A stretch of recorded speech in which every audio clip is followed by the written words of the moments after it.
You have found the Open Eclectic podcast, where Nate and Josh talk about everything from mobile games to books to pet peeves to cars to toys. Our interests run eclectic and we're open to more. Welcome to the Open Eclectic.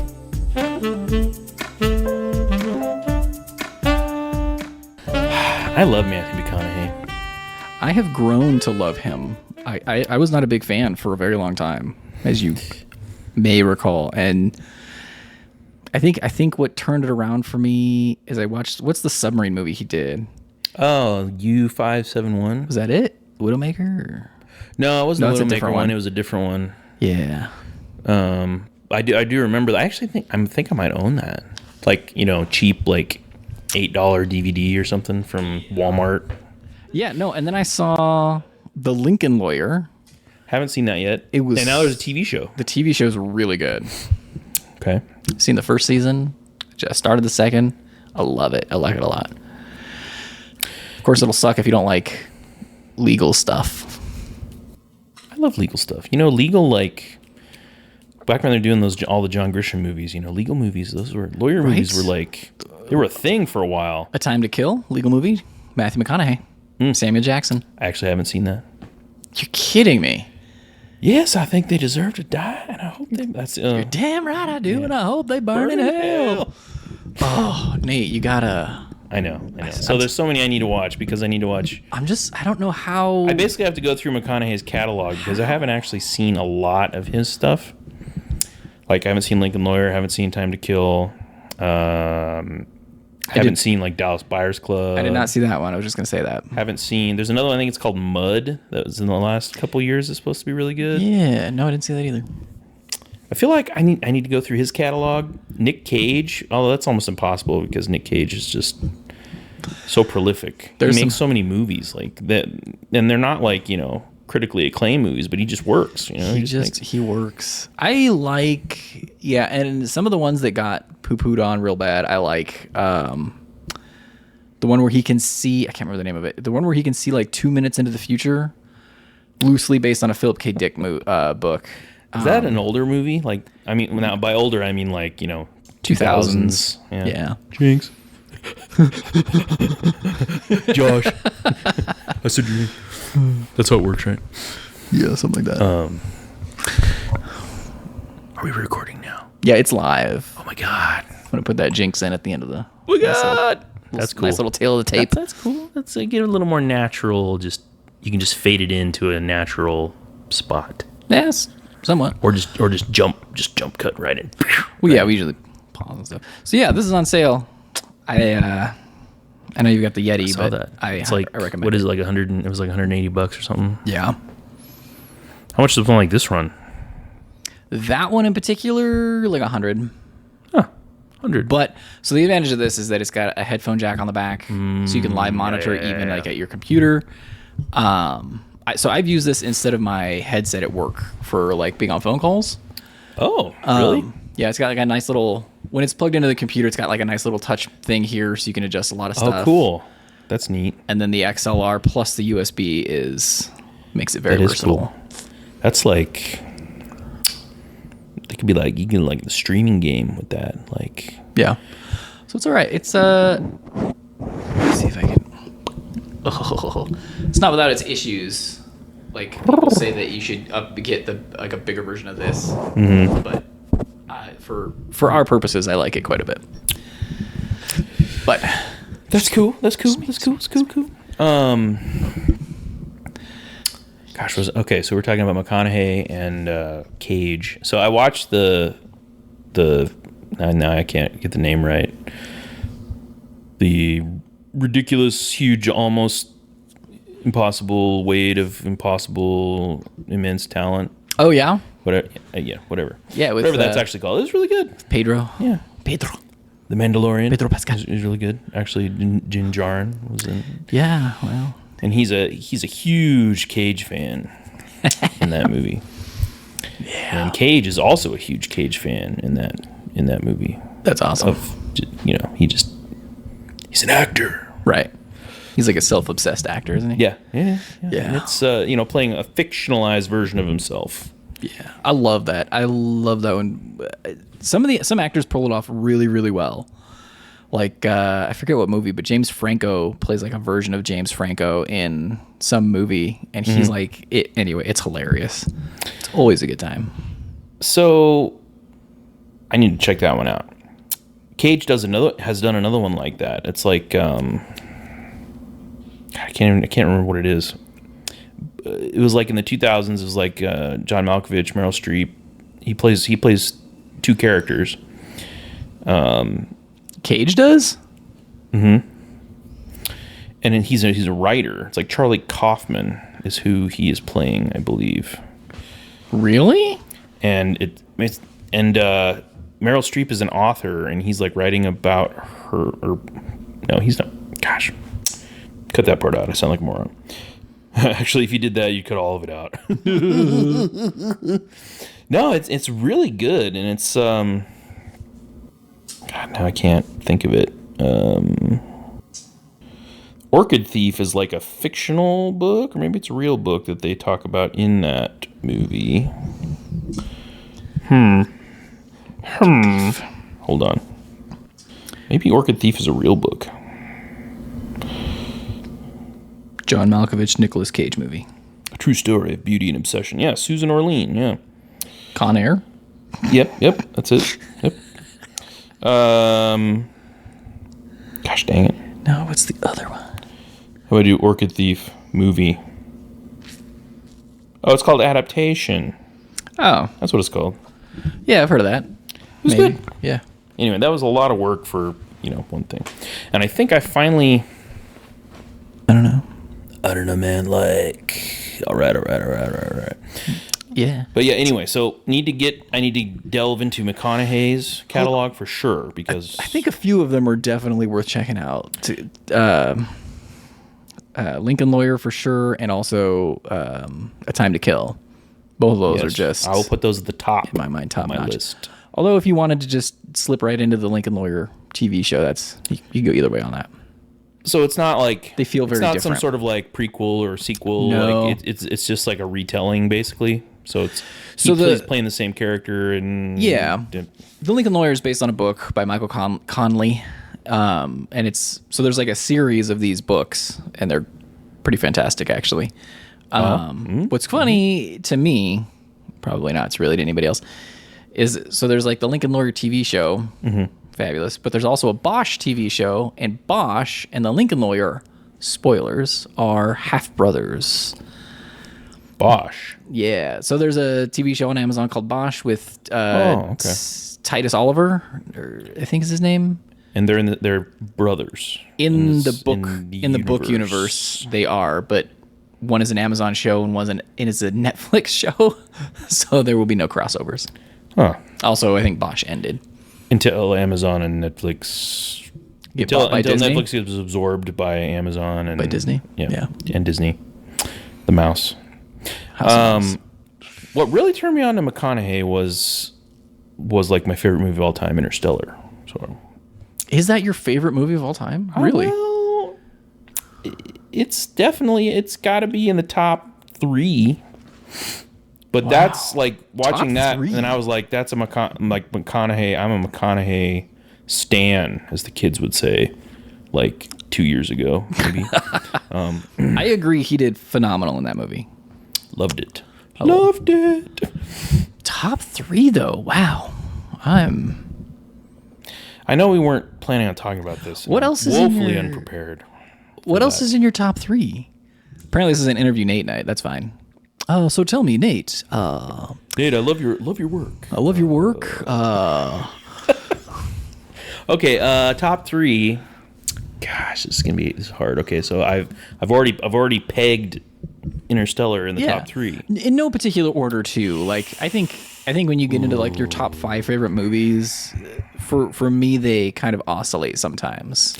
Yeah, I guess it is hard to pin that down, but I mean that one is one that I always think of. It's one of my all-time favorite movies. It's one of my brother's favorite as well. And like it makes me bawl like a baby. For the record, Nate did not cry when I watched it with him. Just call BS on that right now. I'm serious. No, I believe you. I'm I believe you. serious. Sorry, not to disparage your We feelings here. didn't watch that together. Yes, we did. I watched it at your house because I hadn't seen it, and you were like, "Dude, you never seen Interstellar?" And I was like, "No, I haven't." And you were like, "Never?" And I was like, "Yeah, that's what that means." Okay. Okay, that's not really how that conversation went. Interstellar. I think I'll put. I don't know if I. No, I mean just from my experience. Now this is more like nostalgia, Sure, but I still love it. Forrest Gump is up there. absolutely. It's. I don't know if that breaks my top 5, to be honest, but it's. I guess if I don't know. I'd have to. I'm gonna say that I would need to think about it more, but then I think if I thought about it more, I'm thinking a lot here. Yeah. Not actually a whole lot actually that's going on up here. The danger is in my brain. overthinking your list, right? Right. Yeah. So I mean, it's like I want to just throw stuff out there, but then I feel like that's just be like, oh, you're just doing that because those like everybody loves those movies and blah blah blah. I mean, I have my top 3 locked down, and as we know from early episodes, I cheat with my lists always. You know, Casablanca, It's a Wonderful Life, Star Wars. Never seen Casablanca. It's a Wonderful Life. I've seen. We should pause the episode right now so you can watch Casablanca. Maybe that's my homework for between now and the next episode. I think if we watched your favorite movie, I think we should watch mine. Oh, okay. Yeah. That's what I was getting at. Yeah. Maybe not right now. But. Yeah, we can do that. Wow. That sounds great. Yeah, I just, I haven't had a lot of exposure to like the, the old timey, for us, obviously, the old timey movies. Yeah. The black and whites, the, the golden age of Hollywood. I don't know if that's what they call it or not. I mean, it doesn't make sense that I've seen as many as I have, to be honest. Like, my mom, who also isn't old enough, for the record, like, to be in that era. Yeah. I mean, did she watch a lot of those when she was a kid? I'm not sure how she got cued onto those, because Casablanca and, like, some of the classic bogey movies, she had and she loved. And I don't think I've seen a single movie with Humphrey Bogart in it.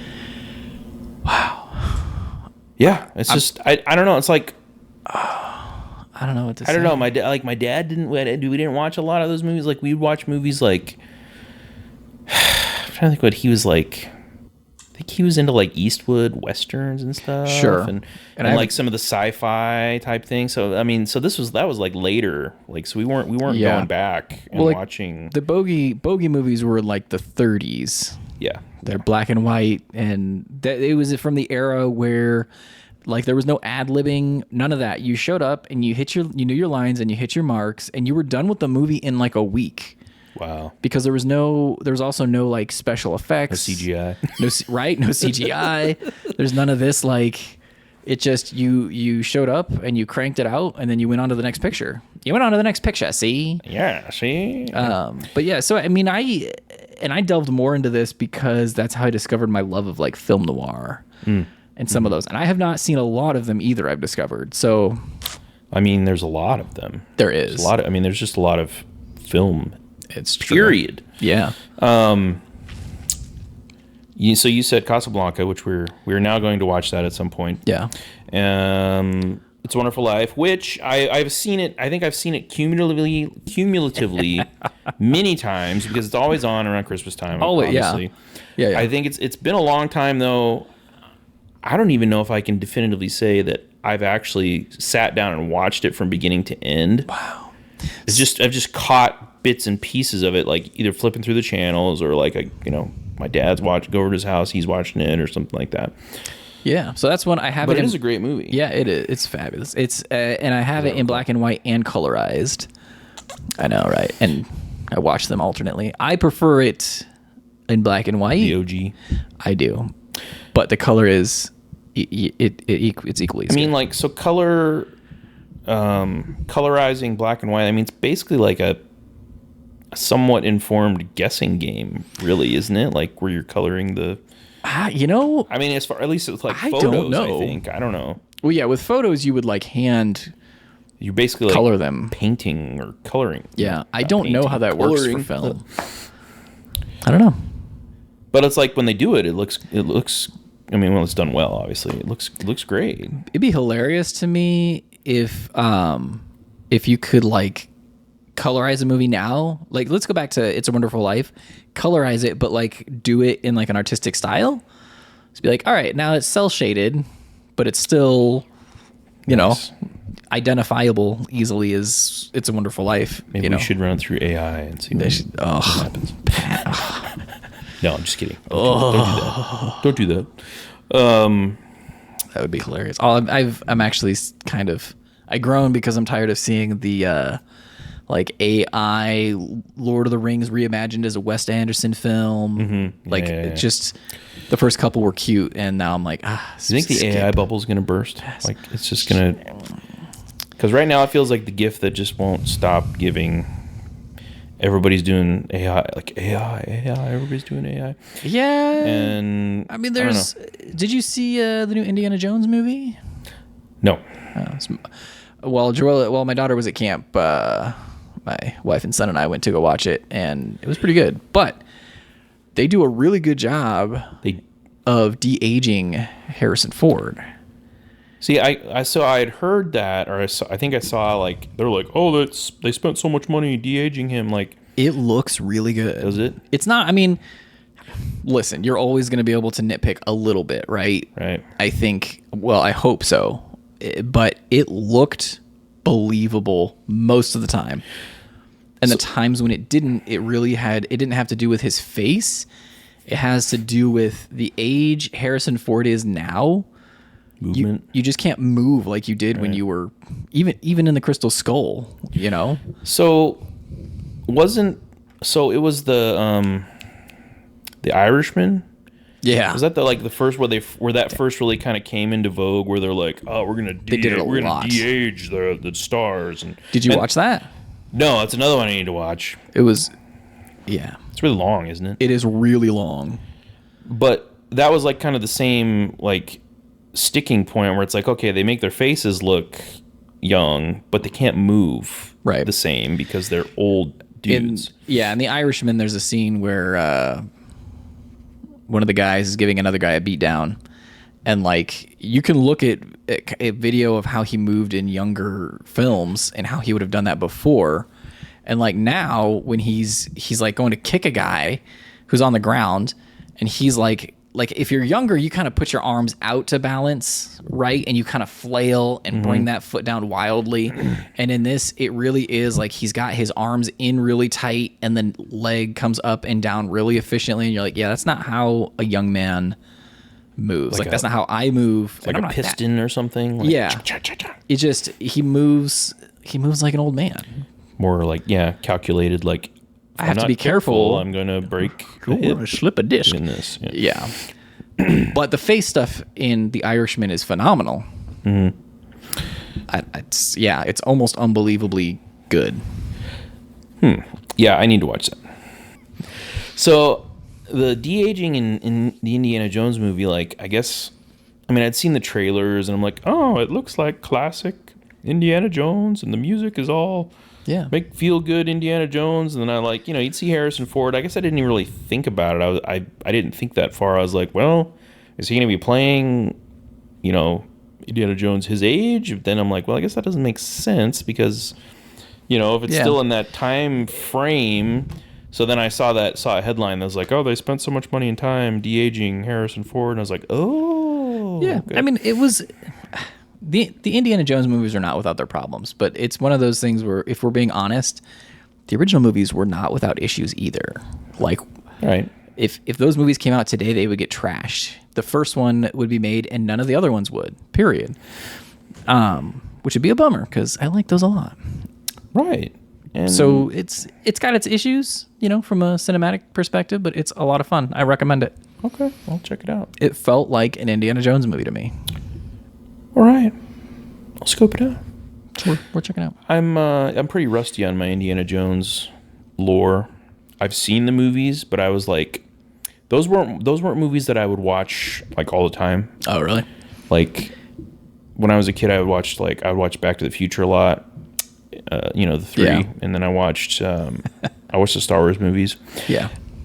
And so I don't know if you had this, but when I was a kid, we had a cabinet that was probably like, I don't know, 3 feet tall or something, full of VHS tapes. Oh yeah, and each label, most of them, some of them were, you bought them from the store, like the actual, like you went and bought Apollo 13 from the store, right? But most of these were the ones with the white labels and the lines, and there was 3 movies crammed onto each. Oh yeah, you bought the tape. big tape so that you could. And you set the recording quality to the worst, so you get the longest amount. And jumpy frame rates. Oh yeah. Yeah, it was great. So I don't know. So when I was a kid, my dad and I would go to this video store in Kearney called Video Kingdom, Kearney, Nebraska. Mm-hmm. And it was great. And you could rent VCRs. And so now, kids, I'm not condoning this. Even I don't think you could find this stuff anymore. I mean, you could. Yeah. I mean, you could, but you wouldn't be like doing anything illegal at this point.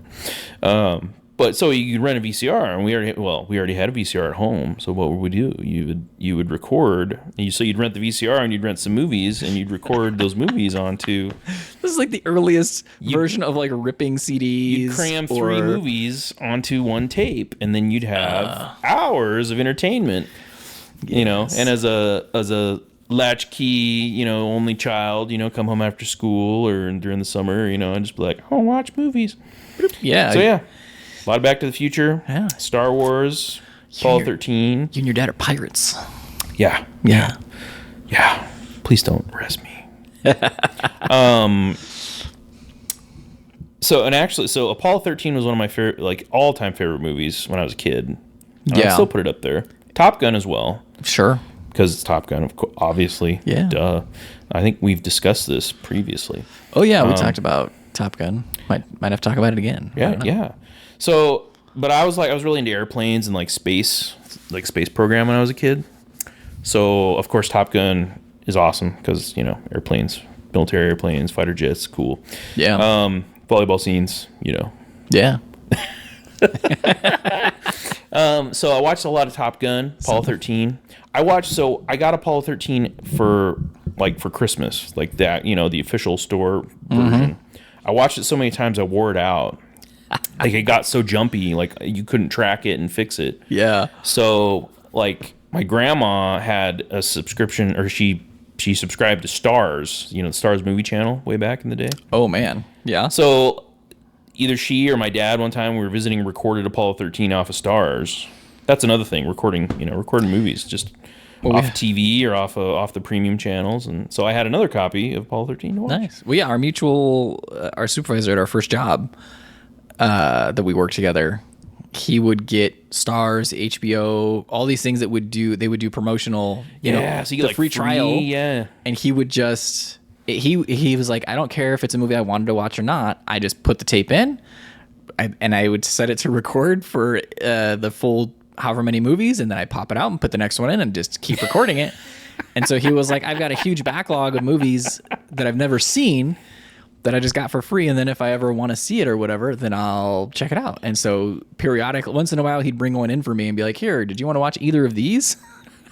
Oh, so he would actually he would know what was on the tape. He would. Yeah, he would. And he labeled them. He was real. Okay. Yeah. That's how I watched Formula 51. Oh, I remember you telling me about that one. Such a weird, fun movie. Yeah. Is that a Keanu movie? Or is that, no, it's Samuel Jackson. Oh, yeah, okay. I can't remember the other guy in it, but I don't see him in a lot of stuff. Anyway, but yeah, that's a. I remember that. I remember you telling me about that. Yeah, so good. So I would have to include probably Forrest Gump, Apollo 13, Interstellar. Space travel is a theme in 2 of those. Tom Hanks is a theme in 2 of those. Tom Hanks is a theme. Tom Hanks is a vibe. Yeah, he is a vibe. Yeah, so and you said Star Wars was the other one. That's like the original, the first, fourth. Well, that's my first. that's like my cheat in my list, like the whole... right? Because it's just like the whole saga. Okay. I mean, we got to throw Lord of the Rings in there too. I mean, I think it would You'd have make... to count the Yeah. trilogy as like one thing. I mean, Extended edition. Actually, yes. obviously. Yeah, obviously the extended version, Yeah. The only version. not the theatrical release. We should like start a thing where like I've heard that there's versions of those movies that are 6 hours long each. Release the Peter Jackson cut. like Release the Jackson cut. release the PJ cut. The studio, they just destroyed it. His vision, This is ridiculous. his vision was not there. So unfortunately, though, you can see what that would look like if he was just let off the leash. Because like the Hobbit movies, there should have only been 1 to 2 of those, and there's 3. I still haven't seen the third one. It's like it's the shortest book That's so that right. he wrote, right? And they stretched into 3 movies. So in the book, The Lord of the Rings, it's a 3-volume novel. There's like a whole intro that talks about it, but it's actually one book, Right? One And- single novel. and if you want to get real deep about it, the novel is actually in 6 parts, right? And they're each referred to as books. If you took any one of those, that is still longer than The Hobbit. Yeah, I went and saw the first Hobbit movie in the Same. theater, but I have not seen the other 2. Some of us went and we crocheted, like I taught them how to crochet, and we made like bearded Beards. beanies Nice. to go see that were epic, and we like braided them and stuff, so they were like dwarf beards. Yeah, it was so good. But yeah, and then we saw the second one, and I was like, oh, so there's another one. Ooh, yeah, we should definitely see that, guys. And I heard, I've heard that's such like, I don't know. I feel lazy when I say that. Like, uninformed. Anyway, but it's true. I've seen it, heard it online. I don't know. Like, the production for the Hobbit movies was kind of troubled and like Yeah, they added rushed, and a character without enough reason to add a character, and then they brought in a character from Lord of the Rings that didn't need to be there. So like, yeah, it just a little weird decisions, I think. So it's fine. Again, it's one of those things where go ahead and like what you like. That's fine. Almost no judgment here. almost. Didn't like Ian McKellen? Didn't he like break down at one point? Like During the Hobbit, during Hobbit. Fellowship of the Ring. Was it Philip? It was during Lord of the Rings. Yeah. I thought it was a Hobbit because he was so like fed up with like acting against like Green screen. Yeah. Like, it's like, this isn't why I became an actor. ping pong balls on a stick or something, and he's just like, I can't do it. Yeah. In a room by himself, with a bunch of ping pong balls. I don't know. So, but it happened. I am 90% sure that happened during Lord of the Rings at some point, and I want to say it was during Fellowship. And, like, it all worked out and whatnot, but yeah, it's definitely weird. And the Force, even the stuff when you're acting with other people, you're not acting to the person. You're acting off center from the person because of the Force perspective. Yeah. So With the hobbits. Filthy little hobbits. Little folk. Yeah, little folk. Yeah. So Anyway, go space. I mean, I kind of figured Apollo 13 was going to make it up there for you. Which, interestingly enough, I haven't really watched it in a long time. It's one of those. So there's like certain movies that if they were on TV when I had like cable, if they were on, I would stop and watch it. It doesn't matter where in the movie it was. It didn't matter what time of the night it was. We would stop and we would watch that movie. And like Apollo 13, Forrest Gump, Shawshank Redemption. Yeah, I was just gonna say Shawshank is like the ultimate. It feels like the ultimate to me. Like on TNT or TBS, it's like, yep, this is what I'm watching tonight. I'm watching the Shawshank Redemption. Shawshank is one of my favorites. It's probably if those other ones are my number or my 1, 2, and 3, then Shawshank might be number 4. Can I just have a bucket of favorite movies and Yeah. just dump them all in there in no particular order? Like I don't know if I see could why not. actually. Other than Interstellar, I don't think I could carve out a top 3. You know, Yeah. just I mean, so Shawshank is, one of the iconic scenes in that movie when they're sorting through books in the library, and they's like Alexander, the Count of Monte Cristo by Alexander Dumbass. That's what this is. He's like, it's pronounced Dumas. He's like, you'd like it. It's about a prison break. And then, of course, Morgan Freeman jumps in with, oughtn't we file an education too? Or something like that. Yeah. Because they're prisoners. Yeah. Anyway, so that inspired my interest in the book, The Count of Monte Cristo. Segue Yeah. into our actual topic for Yeah, this evening. the plan topic. Yeah, so that inspired my interest in that book. And then I got it from the library and I read it and I got it for my birthday and I've read it, I don't know, 5 or 6 times in the last, it's over quite a period of time, but still, considering that it's a 1,200 page book, I think That's impressive. And I'm thinking about like comparing it to like the book that have read. I don't know if I've read that, as many times you've read The Count of Monte Cristo. But it's all the more impressive because it's like, classical literature. Yeah. The book that I've read so many stinking times is The Stand by Stephen Stand? King. Now, not to take away from Stephen King, but I would venture a guess that it is much easier to read that than it is to read The Count of Monte Cristo. Well, Nate, you sort of opened the door into one of the topics that I've done a bigger deep dive into recently. And that Yes. so Stephen Continue. King, American author. Yes. I have also read The Stand on your recommendation. Did you read the uncut one? Of course I did. Yes. So they're kind of similar in length, maybe. Maybe I'd have to look. 12, I mean, they're over 1,000 pages. Yeah. So they probably are pretty similar. The uncut version. Yes. Which it isn't fair to call it the unabridged version either because of the way the publishing worked, but Yeah. You know. I mean, originally they made him edit it cut down a little bit. a whole bunch. I mean, it was like 700 pages or something. Because Yeah. I have a copy of the original release Oh, really? and the uncut. one. Nice. Complete. Okay. Yeah, so similar in length, and I didn't realize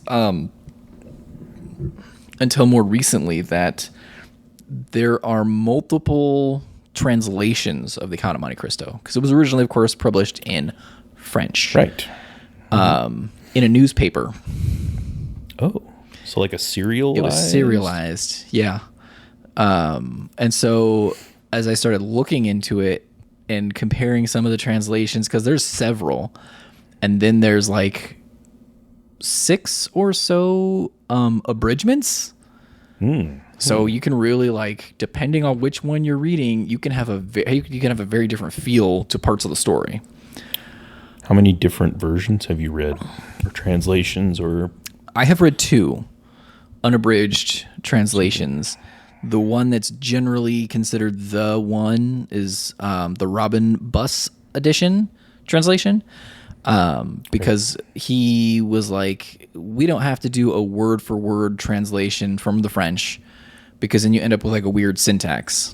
Right. He was Doesn't like, sound right. And it's like, let's make it flow and bring out the intent for some of these things. And his translation includes certain things that other translations omit, even the unabridged ones. So it's been a fun read. So my son has been reading it with me this summer as our book of the summer with our open eclectic superfan Alexa. And so she's reading it too? yeah, so nice. we read about 10 chapters or so and then talk about it. And then sometimes we've noticed that my son doesn't know what we're talking about because that part is not in his translation. What? What? Yeah, it's been kind of wild. So You guys didn't coordinate your versions very well. No. I let him pick his and bought it It's for kind him. of fun though because you can discuss Yeah. the differences between them. Yeah, so he's not enjoying it as much. And I'm like, I think it's because he has the janky translation where it's very kind of flow very well. flowery, over pretentious language. So when did the Robin Buss, when did that one come out? 1991? Oh, Maybe? interesting.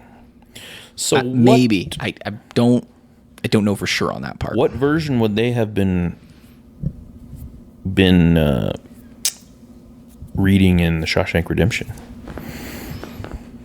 I guess we probably don't know. But that would, what was that, like the 1950s? Is that when it was set? Was the Yeah. So Can you get a good look at the book when you in the movie? No. It might not even be the Count of Monte Cristo that they've got there. Like, just you a know, book. it could have just been like whatever books they could bring together. Interesting.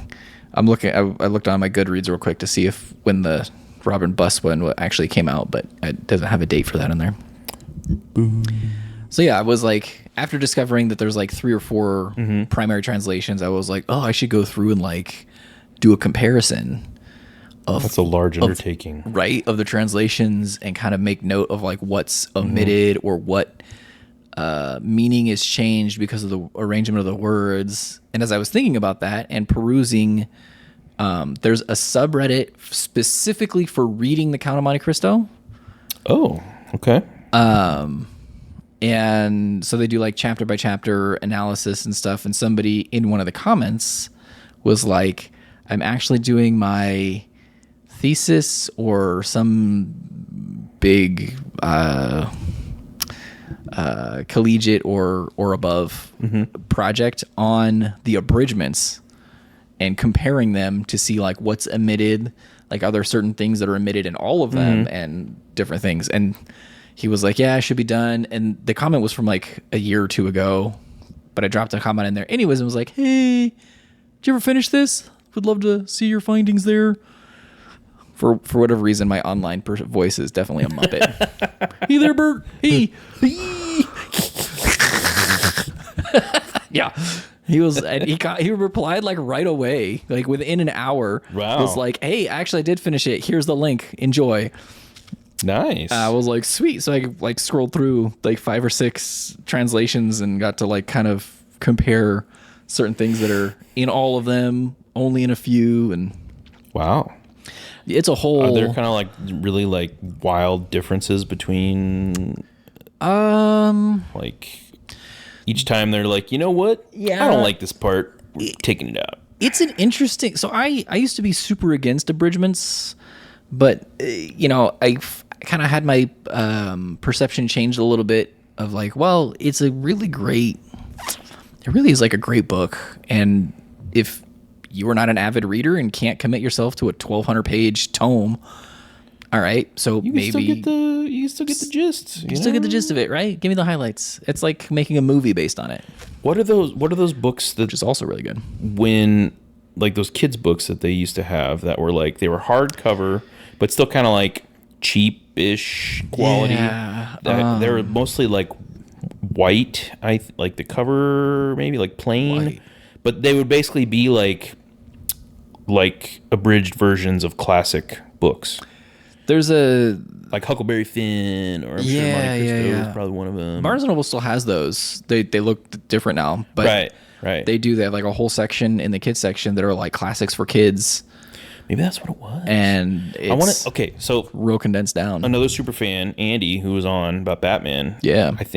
I believe at his house when we were in high school, he like in the basement there was like a shelf, and he had a whole bunch of these classic books on there, like those versions of them. And I had a few of them too. Did you?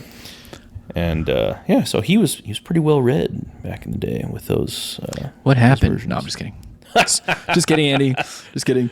Andy, it's okay. We know you still like to read. Yeah. No, you're good, man. Love to have you on again. Yes, we would. That would be sweet. Yeah. So I'm less harsh on the abridgment, and so as I've been reading this time, I've kind of thought in my head like, what would I omit if I was going to give somebody like a bare bones thing? And then, of course, I saw this abridgment thing, and I was like, oh, yeah, no, I definitely would get rid of that, and I would get rid of that, and I would get rid of that. I would not get rid of Maybe this. you should do your own. It's my favorite thing. I thought about it. Learn French too. In Cull it from the original. Yeah, I did. So like the references inspiring you to do stuff. So Shawshank Redemption, watched it as a kid. I actually, when I was a kid, I thought it was an older movie than it was because of they do the period part so well. I didn't realize until honestly like a few years ago that it really wasn't that old. When I watched it initially, yeah, it was like new to Blockbuster almost. So it's like mid 90s ish. Yeah. And the Count of Monte Cristo does not play a big part in that movie. Like that's all the dialogue. Yeah, right? it's just like it's like one small scene where they're just like, yep, cool, and like boom. So scene. So it inspired me to read the Count of Monte Cristo, and in the Count of Monte Cristo, it references a book or a short story by Lord Byron's personal physician. The book was often attributed to Lord Byron, but he like denied writing it. It was like, no, it was this guy. Give him the credit. Stop saying I did it. Right? And he was like, I would love to have written it, but I didn't. Anyway, it's called The Vampire, and the main character in it, vampire spelled with a Y. It's one of the earliest vampire stories there are. And there's a character in the Count of Monte Cristo who refers to the Count as Lord Ruthven, who's the vampire, I think. And so okay. I found that is on public domain, so I printed that off today. Oh, how many? You printed it off? How many pages? It is only 32 pages. I got it from Project Gutenberg. Oh yeah. Because it's in public domain. So yeah, sweet. Do it That's all cool. online. That's cool. So yeah, my inspired book that was inspired by my favorite movie is inspired my doing further reading. Wonder what references are going to be in that, and then you're going to go Probably further none. back. That would be a project. Like take a big book that has lots of references in it, and then just try to chase down all of those. I've heard people do that with Gilmore Girls. They will read Rory's books because she's an avid reader and always has like a bunch and talks about all these books she's read.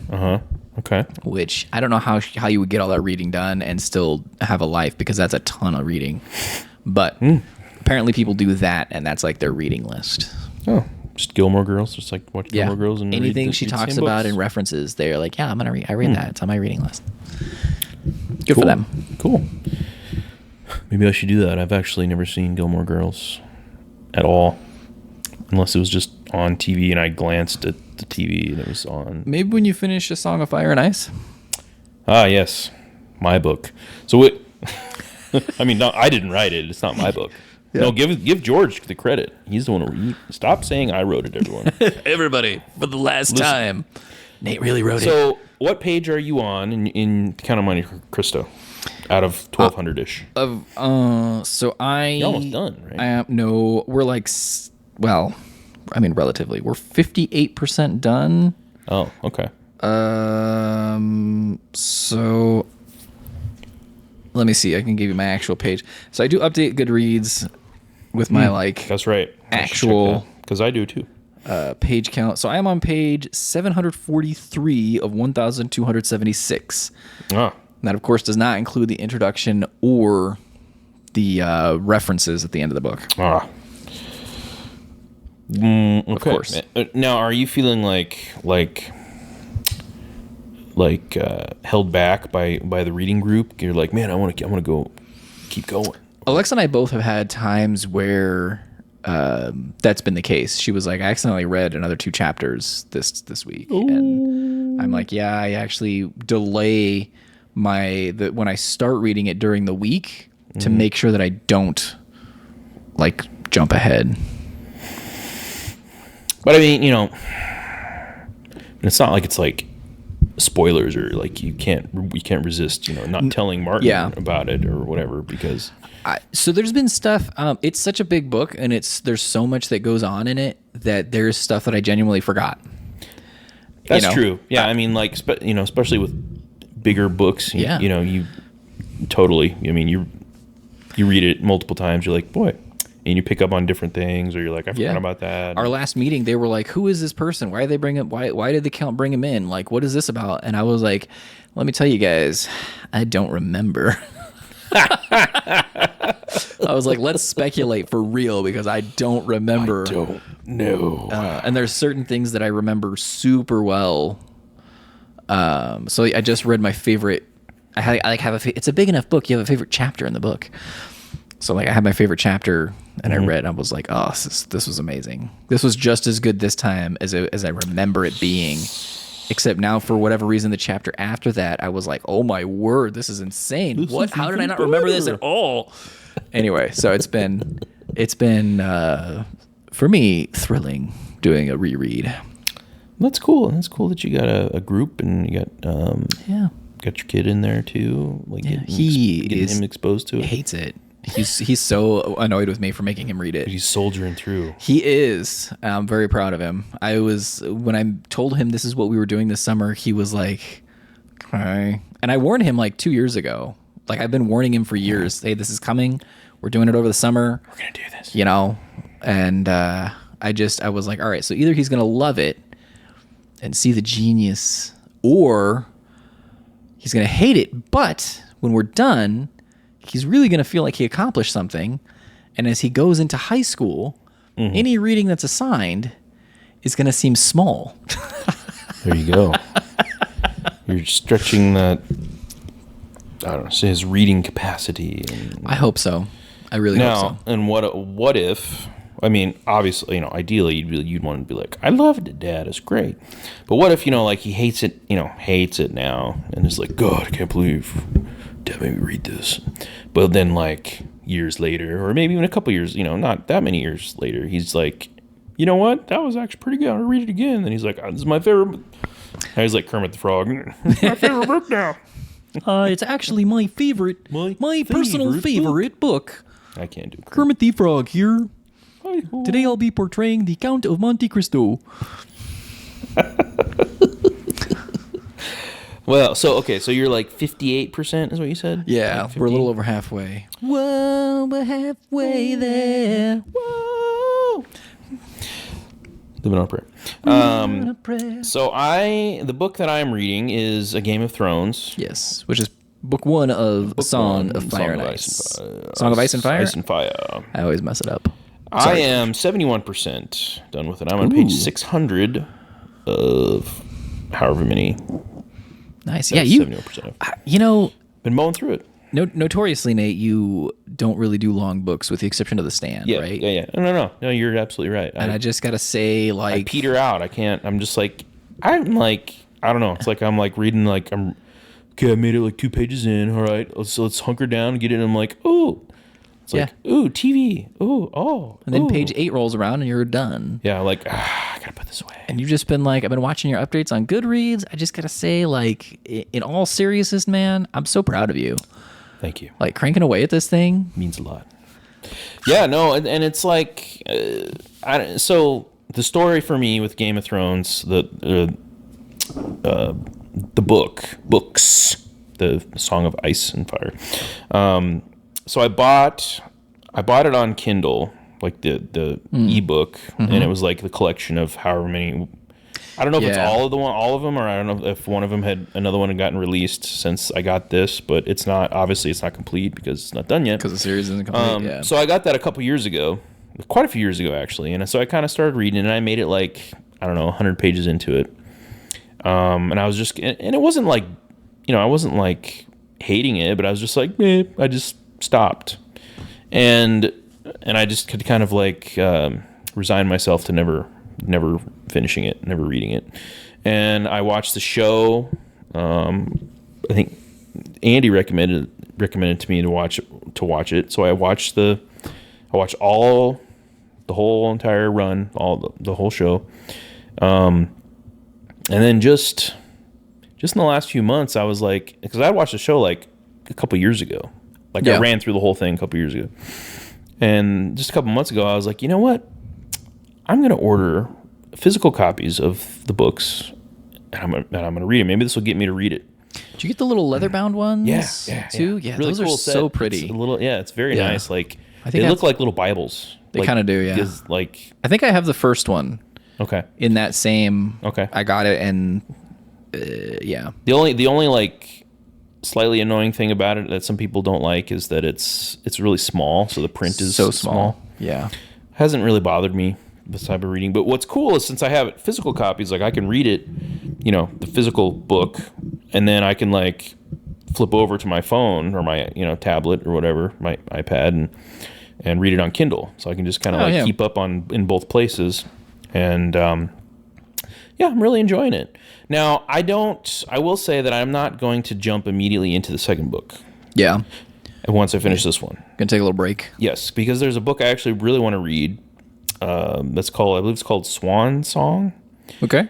And I saw this on I think it was on Stephen King subreddit, where they're talking, they're talking about The Stand as Stephen King fans, are, tend to do, because it's one of his best, if not his best book. And it's huge, and so, lots of people pick it up and try to read it. So someone mentioned this book called Swan Song, and they're like, actually, they're like, this would be like heresy, but it's like, in this community. But they're like, I actually like that better than The Stand. Wow. And to me, I'm like, I'm a sucker for this post-apocalyptic, stuff. So I'm like, I got to check this out. So that is next for me. Wow. Okay. Cool. I mean, that's high praise. Yeah, it really is. That's pretty insane. Stephen King fans are, I don't know, kind of like a breed unto themselves. But that's like, you're right. That is like the generally accepted thing of like The Stand is this. I mean, yeah, it's like it's one of his most popular. The fans books. consider it from my view. The fans consider it his magnum opus. I mean, he does not, if I remember correctly. He consider The Dark Tower his. Yeah, I think so. Yeah, I think that's his. I mean, I think you're right. Yeah. Although I think he may have said at some point that like he was basically doing like Lord of the Rings with The Stand, kind of like it was this just epic fantasy, kind of a modern modern time kind of fantasy adventure. And but yeah, I mean, The Dark Tower, that's another one that I've started, and I've read the first book, and then I just stopped, and I honestly don't know a whole lot about it. So it's so the next one is Swan Song by Robert McCammon. So it's not written by King. No, it's not a King book. It's somebody else. That's why it was even more surprising. They're like, yeah, actually, I like this better than The Stand. Like, what? Interesting. So, I don't know. Maybe I'll read it and I'll be like, hated it. But you never know. I've been also doing like recreational reading on my own. It's because like my homework is Count of Monte Cristo, and then I read other stuff on my own. But I've been like, man, I should, after reading this, maybe I should get like a winter book for me that's like real thick, another real thick, serious boy, and plow through that. But we'll see. War and Peace. Maybe. Actually, so I am. My TBR Silmarillion list is. I've read that. You have read that? Okay. I have read that. Never mind. Really can't recommend it. No. It's fun to pick around the book. I just can't recommend to, like, covering through it. reading it cover to cover. You're not going to be like, no. That's what I've heard. Yes. Yeah. You brought them. The beverages. Hey. I hear you don't like Hey, Count of Monte Cristo. Come here, Martin. Come and say hi. Say hello. So, yeah, I heard you are not as big a fan of Count of Monte Cristo. Is that true, young man? Yeah. What do you have to say for yourself? I just don't like it. Why not? Because it's boring and it's French. There you have it, folks. It's boring and it's French. I mean, what else could we say? Oui, oui, indeed. Well, I mean, you're not reading it in French. It's the French. I mean, they are French. Yeah. Right? I think you should borrow my copy and read from that, honestly. So you picked your version, and you're hating it. Yeah, pretty much. And what made And you who's pick to that? blame What for made you this? pick that copy? We have a bunch of other books like that, and it looks cool. So he judged the book on Yes, its he cover. judged a book by its cover. Which is why they have covers. And to be fair, his edition is gorgeous. Like, it's really cool looking. I like it a lot. It's like So this is from your home library or home collection? no, he Oh, so went to the library. what I was like, he's gonna read it with us, so he needs his own copy. And we went to Barnes and Noble, and I was like, pick one. And in hindsight, I should have paid closer attention and been like, you know what, pick one of these two. So There was no back of the book. It's because it's like the fancy Barnes and Noble hardcover edition. there's no like little So there- synopses. and No, there's no things on the blurb or back anything. Thanks, Mark. So is his version older or newer than the one you read? Older. To my knowledge, there's not like a newer translation. Which one is Alexa reading? Is she reading this? She has the same one I do. Okay. I got it for her birthday a couple of years ago. Very nice. Yeah. So yeah, he just brought us down some beverages. Yeah, I went. Sprecher, I brought some like Spracker. fire brewed craft soda. Oh yeah, I could see why you picked this because it's It is. It's it's very fancy looking and it's beautiful. It's got- beautiful.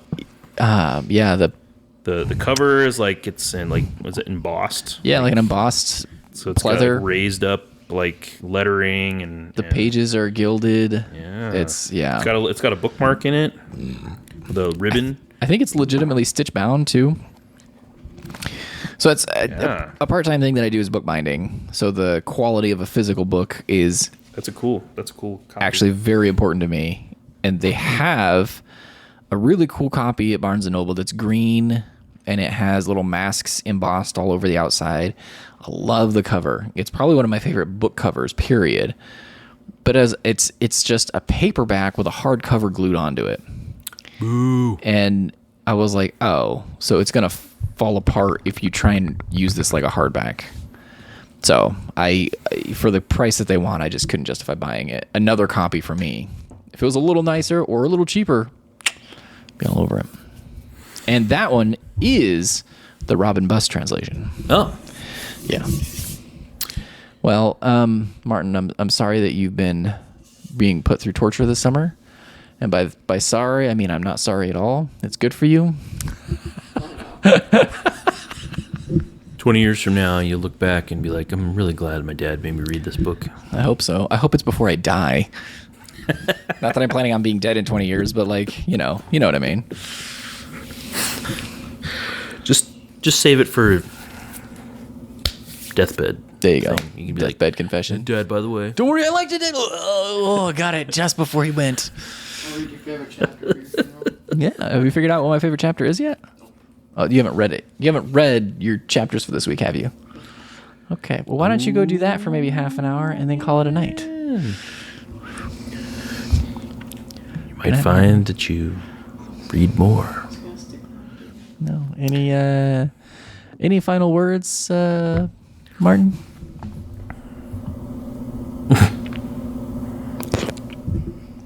That'd be a no. Good night. No comment. Peace. Mine's on the kitchen table if you want to read that. Wouldn't that be like cheating? Like you can't, stick it out. No, I don't think so. Okay. I'd Cross versioning. honestly, if he picked mine up and was like, "This is way better," I would just buy him another copy tomorrow and be like, "You know what? Yeah, why suffer through this?" Anyway, So are you gonna read his version later and be like, Yeah. all right, let's see how bad this is. I'm gonna read it. I was thinking I might do a controlled comparison for now. Maybe this week I'll do that, and then I've considered annotating a book. That's like the next level of my book nerddom a little bit, is to highlight and make notes and that kind of stuff. Mm-hmm. I just can't hardly bring myself to write in a book, but was thinking about doing that with Count of Monte Cristo. You just buy another copy, and then that's your writing copy. I did think about that, yeah.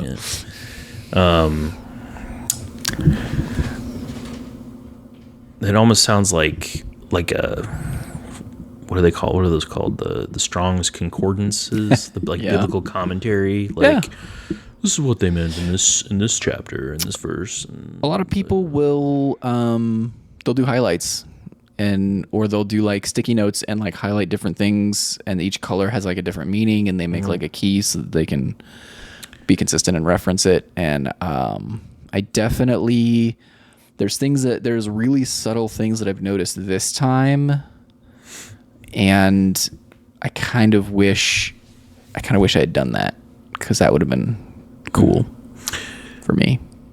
So I definitely think you need to, if you're going to do a highlighting system, you need to like lay out what each color means beforehand. Oh yeah, you gotta have a key.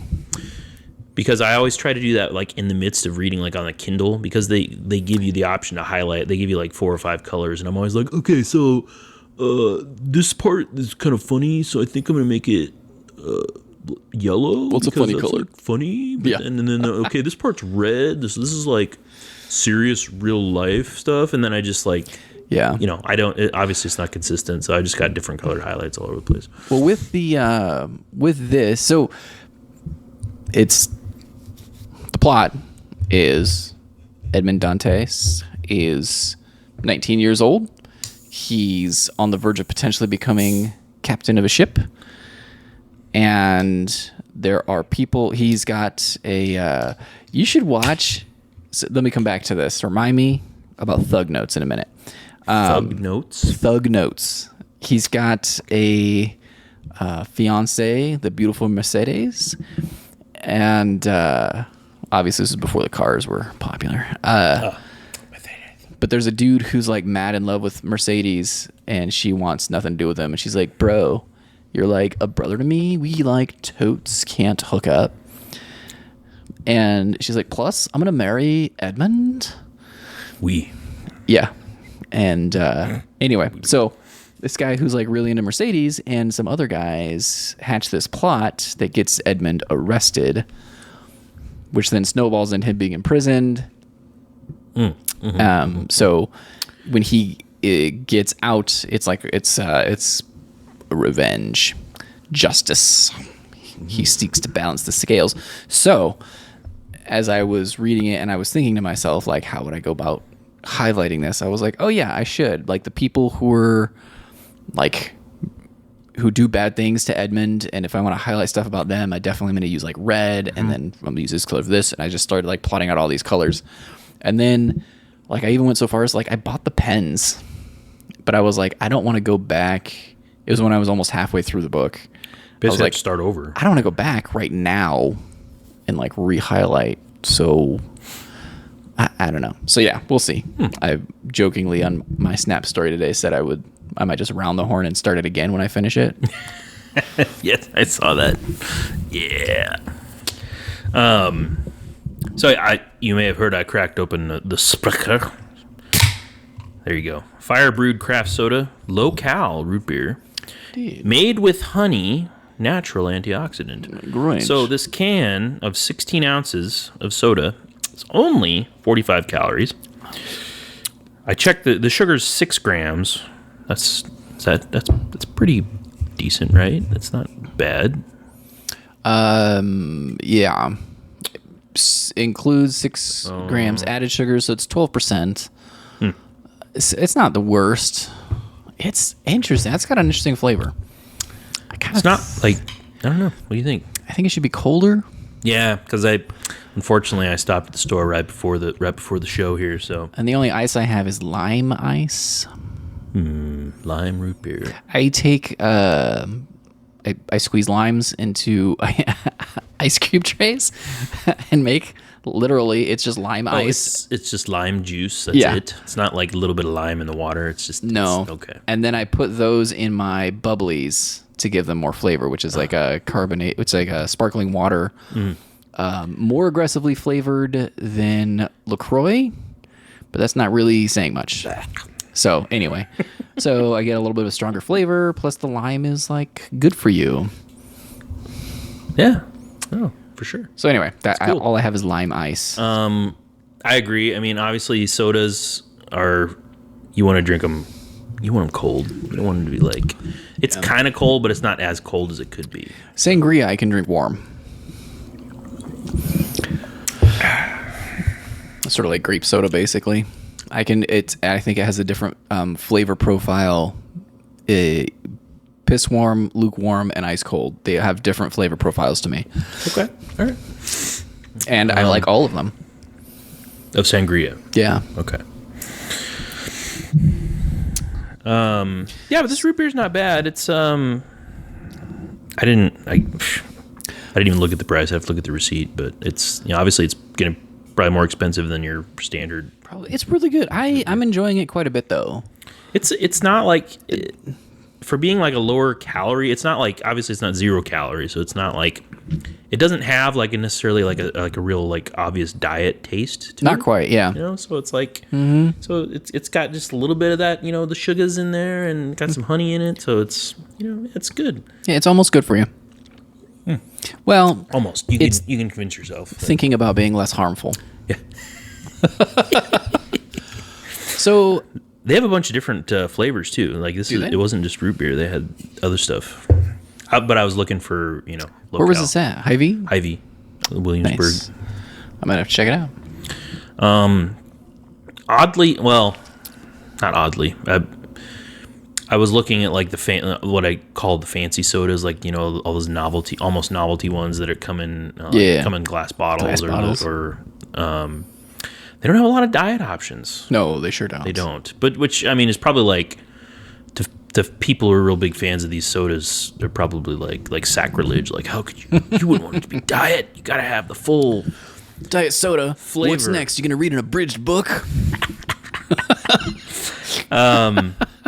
But so I found this root beer. It was the only one of this brand that I found at that store that was close to being local. I love that it's not stevia. Stevia's got kind of it's got a weird kick to it. Flavor. I don't care for it. And I did pick up another. I grabbed. There was a 4-pack of Cheerwine Zero Sugar. Yeah. Which that's a cherry flavored soda, right? I believe. Excuse me. Yeah, so that's in a glass bottle. Yeah. But, yeah, this root beer is decent. I would drink it again. Yeah. Would it go well with an ice cream? I was just thinking. I think it might. Yeah, I think it go well. I think they had a cream soda as well, like cream soda, orange soda, the other nice other sodas. So how long do you think it's going to take you to finish Game of Thrones there? Well, no pressure. We're not going to hold you to this deadline. I don't want to, just curious. Like, what do you think? Do you have a timeline in mind? Do you think? So I believe I only have it's 200 pages or so left, ish. I don't know, 150, 200. I had kind of taken I wasn't reading it as much probably for the last couple weeks, but then I read a good chunk of it this week. I would say give me 2 weeks. Yeah. I can finish it. Wow. Cool. Considering I've been working on it for a long time. That's all right. There's those books are really dense though. There's a lot of characters to keep track of. Yeah, it's I listened to the first one and maybe started the second one in audio. And I'm an audiobook listener. I enjoy audiobooks quite a bit. I got lost listening to those, to be honest. Yeah, there was too many characters and the narrator did not. There's too many characters for a narrator to give diversity to the voices. So was he trying to do different voices for each one? Not like over the top, but a little bit. Yeah, that would be really hard to you keep all that straight in your head, trying to do that. Right? Yeah, there is a lot of characters, and it's hard. I think in those kind of books, you just kind of have to just kind of give up and just kind of they're okay, the main ones I know. These other ones, like, okay, maybe I have to flip back a little bit, or there is Right. like they have like a lineages for the major Oh, really? houses in the back. Ah, that's helpful. So, but it doesn't go any further back than the current characters, I don't think. Like, Oh. so it's like, it's Ned Stark and down, and Robert Baratheon and down. It's not First of his name. yeah. Although they do go into more detail about the is it Targaryen? Targaryen? Targaryens. I say Targaryen because of the show. Yeah. So like the Aegons, like all the like way back, you know, the House of the Dragons, and so it goes back quite a ways. So yeah, I think I could finish it in. I mean, if I really buckle down, I could probably do it in a week. I mean, sure, yeah, but I mean, realistically, I do think even with like the way I read, I could probably get close to finishing it in a week. I think. yeah, I think you probably could if you were so motivated. Now your group, you can't really just you can't just go just pedal to the metal because you're reading it and discussing it. So you have Yeah. so. Is it going to take you the rest of the summer to finish? It is. Okay. We're aiming to be done the Sunday before school starts for our kids. So That's like the beginning of August, right? I mean, yeah, School it's starts way too early. It's sneaking up. It's not the beginning of August. It's like the the middle. second week. Yeah. of August maybe. Uh, And you're reading how many per week? You're reading. we were doing 10 or so. We did have a couple of weeks where we got thrown off 10 chapters. life. Yeah, 10 chapters or so. I feel like so- I'm back in a lit class in college. Yeah. Right. I would love to do a lit class. You Delve into should. Count of Monte Cristo. You should audit one. I You should. could probably do it online at least. I bet you could do it for free. Should take it for credit. You kidding me? You should be a Monte Cristo like scholar. I have to learn French. Worth it.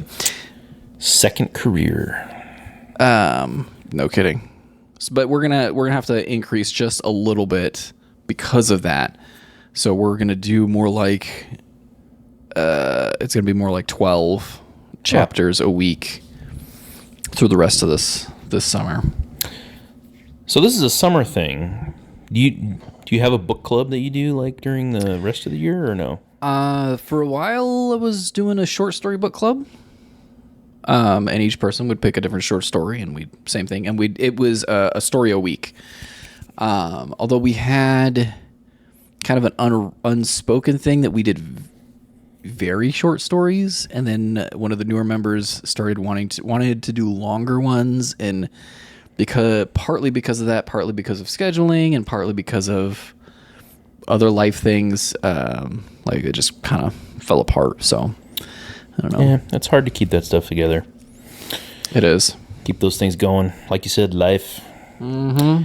People, you know. Yeah. I don't know, Although, they just like, don't want to do it anymore or whatever. it feel if you're reading a book and you're really into the fandom, especially if it's a series and you just join the subreddit, then that's like a continual book club. Pretty much, yeah. The Dresden Files Friends all over. Reddits are very active with all kinds of stuff. Everything from like serious theories to tinfoil hat stuff. And I mean like super tinfoil hat stuff. So Yeah. Well, I mean, which is fun. it's always interesting to see these different ideas, viewpoints. So It is. I was thinking, yeah, so would you ever done a book club? You ever done a book No. club? Oh man. never have. I mean, unless you count school as a book club. Like, I have to read this for school. So it is kind of like a book club. Yeah, I don't know if I count that. Yeah, I wouldn't either. It's No. like No, I haven't. That'd be interesting to do. I don't know. we could do like a winter one. Yeah, we could. Find a book and do Like, that. see, you said that you were doing short stories. I would almost think I would rather do like a book instead of like, I don't know. I guess I don't know. I've never done it, so I don't know what works better. Yeah, short stories are interesting because it has to be so much more punchy, right? Right. When you only have 4 pages, Yeah. you've got to really convey stuff super well. And some of them Some of them were great, and some of them were not. Like, I think we read The Most Dangerous Game, for example. That was one of the ones we did early on, which is kind of famous. And Here we go. Lit class. Yeah. Classic. Yeah. Good old Waldo Key Lindsay. That's where I first read that one. So yeah, they're just it's a different type of thing. I like Monte Cristo builds, so it's well suited for like a book club type thing because you can really, I don't know, you can really kind of get into some of the stuff if you're so inclined, and when you keep in mind that it was serialized originally in a newspaper at a time before there was TV or really radio. Like, this is what people talked about. Like, you went to the water cooler and you were like, oh, oui, oui. Which is definitely French for like, did you read this? Can you believe what happened? I don't believe he said that. What do you think's gonna happen next? Bruh. We're not gonna find out for. So how often would he release? I am not sure about that. It was over the course of like 2 years. Oh, okay. I think. I've looked for. I looked for like if I could figure out the original breakouts of the serialization because I was like that'd be fun to read it like that for our book club. Over the same time period, like as it or no? Well, I would do accelerated and do it over the summer still, but I was like that'd be cool if we were like it takes 2 years. That's a long time. Yeah, it's too long. Too long. Yeah, too long. But yeah, it's I couldn't find it, and I don't know if I just didn't look in the right places, maybe, but I started finding all kinds of stuff. Maybe you should ask buried in the guy on Reddit. Crannies of the internet. Maybe. So his thing, he was breaking down the different versions, right? Or the different abridgments, right? Yeah, specifically for the abridgments and what plot points were included or discluded. Okay. And then at the end, too, he made a recommendation and was like, hey, if you're going to read an abridgment, here's the one I recommend. Oh. Have you read abridgments of it before, or just this one, the version you've got? The version I've got, I've only read unabridged versions of this one. I mean, if you're a big fan, it's like, why would you even want to read? I guess unless you want to like just for the experience, like round out, you know. The only abridgment I've consumed is watching the Guy Pearce, Jim Caviezel movie that they made in the early 2000s. So this is okay. Pre-Passion of the Christ. I was gonna ask about the movie. Yeah. So was that? It's an abridgment. I think that is accurate to say it's an abridgment. There's entire plot points that are completely left out, just like Lord of the Rings or anything else really. Right. But the main bits are there. There's like a weird thing they do include in the movie that doesn't make any sense. They could have they should have left it out, but hey, it's fine. It's a choice. Good quality though. Well done. I also have watched the anime version, which takes that it's based on the book, so it's not an adaptation. Called Genkutsuo, Demon of the Cave. Oh, okay. Yeah, it's a And how was that? It's one of the most gorgeous things I've ever watched on the screen. Really? I don't know if it's a lot of anime is very cartoony, and which is fine. Like so Dragon Ball Z or Speed Racer. So like when you say cartoony, you mean like more like, you know, you're like, it's for kids, or it's all light, or you know, a goofy, or I don't know. The style is somewhat childish sometimes, you know, in a lot of anime. And I'm not saying this wasn't occasionally over the top, but this was more artistic. Okay. I don't know how else to describe that very well. I will also admit it's been a very long time since I watched that, so I could be remembering it through a lens of nostalgia that is inaccurate. You should watch it again. I plan to, actually. We're gonna, after I finish this So I haven't told Martin yet, but after we finish this, we're gonna watch some of the movies. Okay. Even though That's he's wasn't interested in the book. Maybe the movie will draw him back in and be like, you know what, I'm gonna reread this book. Yeah. Actually, Father, I believe that I enjoy the movie. And then we're gonna watch the Jim Caviezel movie, and then we'll watch the anime. I think. Cool. That's cool. Yeah. Yeah. So we're talking. So we've kind of. I know. Currently you're working on Count of Monte Cristo. I'm working on Game of Thrones. But like we kind of were. I've got like 6 books I'm reading right now. Well, we're comparing.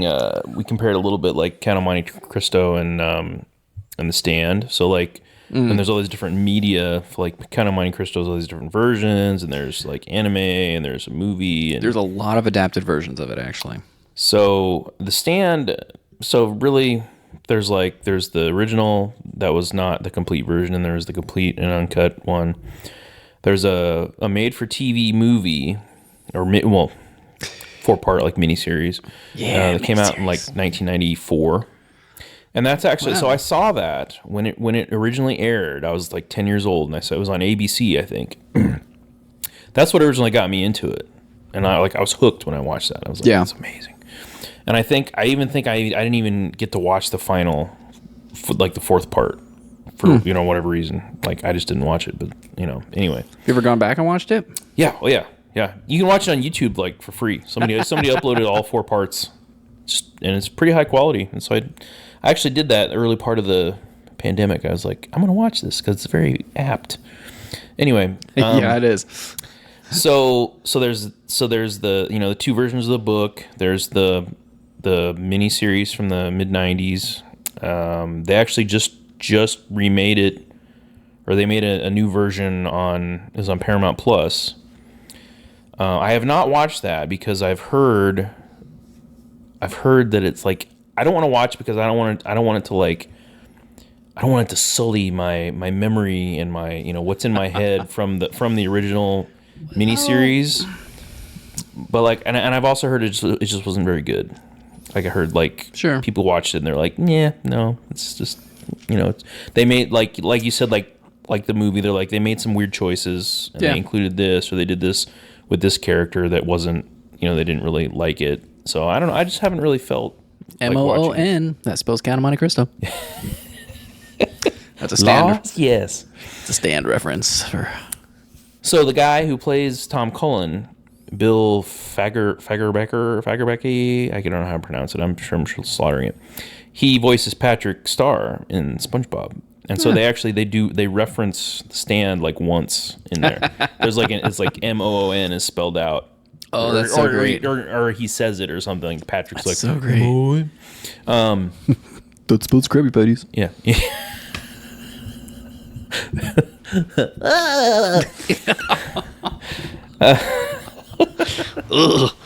So anyway, there's the new adaptation on Paramount Plus, and there's a comic. So they made a comic adaptation. That's cool. Of it, I think I want to say that I got it on like the X Comics or whatever, or comic. Oh yeah, one of those Comixology, something like that. And started reading it. It's like it's cool. Obviously it's like very cut down because it's like you can't just that format. I mean I guess you could. It would be really really long, but it's still cool because it's just like a different kind of medium, and so it's like you get the really cool art, and it's neat. I haven't finished it, but I've started that, so nice. I did consider watching the show Revenge that was on what now, ABC. Revenge, starring Emily Van Camp, because it is based on Count of Monte Cristo. Oh, because you said that it is about revenge. Yeah. Right? Sort of. No spoilers. It's topically it's about revenge, but the Count himself refers through dialogue and conversations and different things. It's kind of revealed that he doesn't view what he's doing as revenge.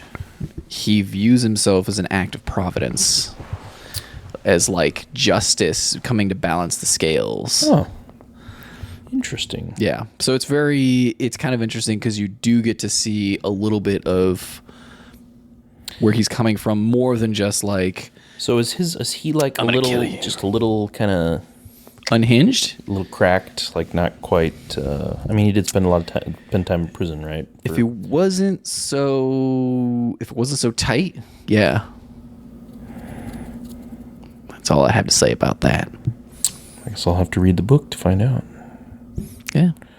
You let me know if you do. I'll read it again. Okay. Like, actually, Josh, what I'm going to read next is kind of Monte Cristo instead of Swan Song. I'll just have to start it now, even though I'm not done. And then I will annotate, I guess. Like, yeah, I'm actually currently reading kind of Monte Cristo twice. I'm here with this group, but then I started it over with... Goodreads would not let me do two, I don't think. Currently reading. Unless maybe if I did a different translation? That'd be interesting. Yeah, so you could just scan the back of Martin's book and be like, yep, this is one I'm reading. Oh my goodness. I did have the idea to read it, last time we got together. I was like, I'll read it in the original French. I'll just point my phone at each page and live translate it. Google Translate it? English. That'd be so funny. That'd be so cumbersome. It'd be such a slog. It would be. Dumas, there's something about his works that are very appealing to people, though, because, like, also wrote The Three Musketeers, which has been adapted multiple times. Yeah. And I think so it's either has been released or will be released soon. They did a fully French film, like really faithful adaptation of The Three Musketeers. And I was like, man, how do I watch French movies? Can I get subtitles? Because I saw a little trailer snippet for it, and it looked really good. Again, despite not knowing the language.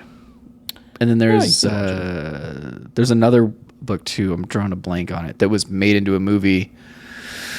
Oh my goodness, can't remember what it's called. I have it upstairs. Started reading it even. Queen Margot. That's what it is. By Queen Dumas? Margot. Yes, also by Dumas. So, have you read Three Musketeers too? Yes, a couple times. I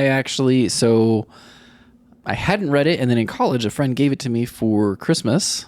So I read that, and then at a garage sale, I picked up it's probably now 120-year-old copy of... Really? But it's under the original title, The Three Guardsmen. Oh. In English, though. Still in English. Interesting. Wow, that could be worth some money. It could be. I don't know that it is. Just want to just go and sell it. But. Yeah. Do you like Three Musketeers as much as you? I mean, the answer to this is going to be no. But like, how does that compare as far as like? It has how much you enjoy it compared to Count of Monte Cristo. As far as how much I enjoy it's much shorter. Almost laughably so in some ways. How long is it? Like 200 pages? I don't know. Oh, I'd have to look it up. No, can't even compare. Is it even a book? It's a synopsis of. So some authors don't do very good at writing different things. Like John Grisham. Like his books, but they're all like legal thrillers, right? Right. I mean, he was a lawyer. I mean, or is a lawyer, was a lawyer. And it's not a judgment because I like them. I like them all. I've read a ton of John Grisham. Yeah. But very similar feel for me. The Three Musketeers, I was trying to look up a page count for it, but I'm just not finding it. Anyway. is more about more about coming together of friends, and developing that loyalty, and then sticking with it. So it's very, it feels very different. There's not a lot of similarities other than it's French. And so there's certain things that French. are very French. I think they're both very enjoyable though. Okay. The Man in the Iron Mask, that's another one that was made into a movie. Leonardo DiCaprio. Yeah. Okay. Yeah. Which is a sequel to The Three Musketeers. Really? I did not know that. Yep. Today I learned. Yep. And I haven't seen the movie of that. I wanted to because I do like Leo, and it's very young Leo too. Oh yeah. It's like pre-Titanic Leo, maybe. It was very early, as I recall. Yeah. And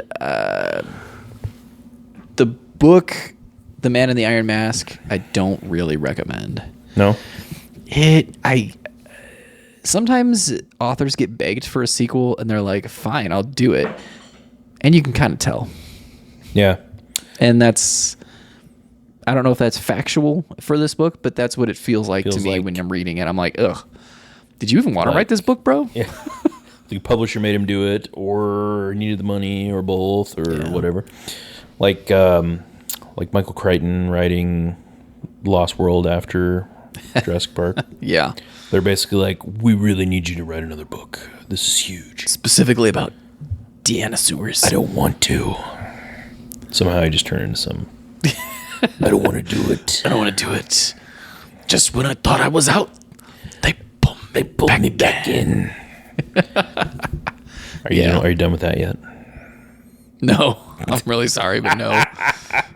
I've not had any time to myself to like watch anything.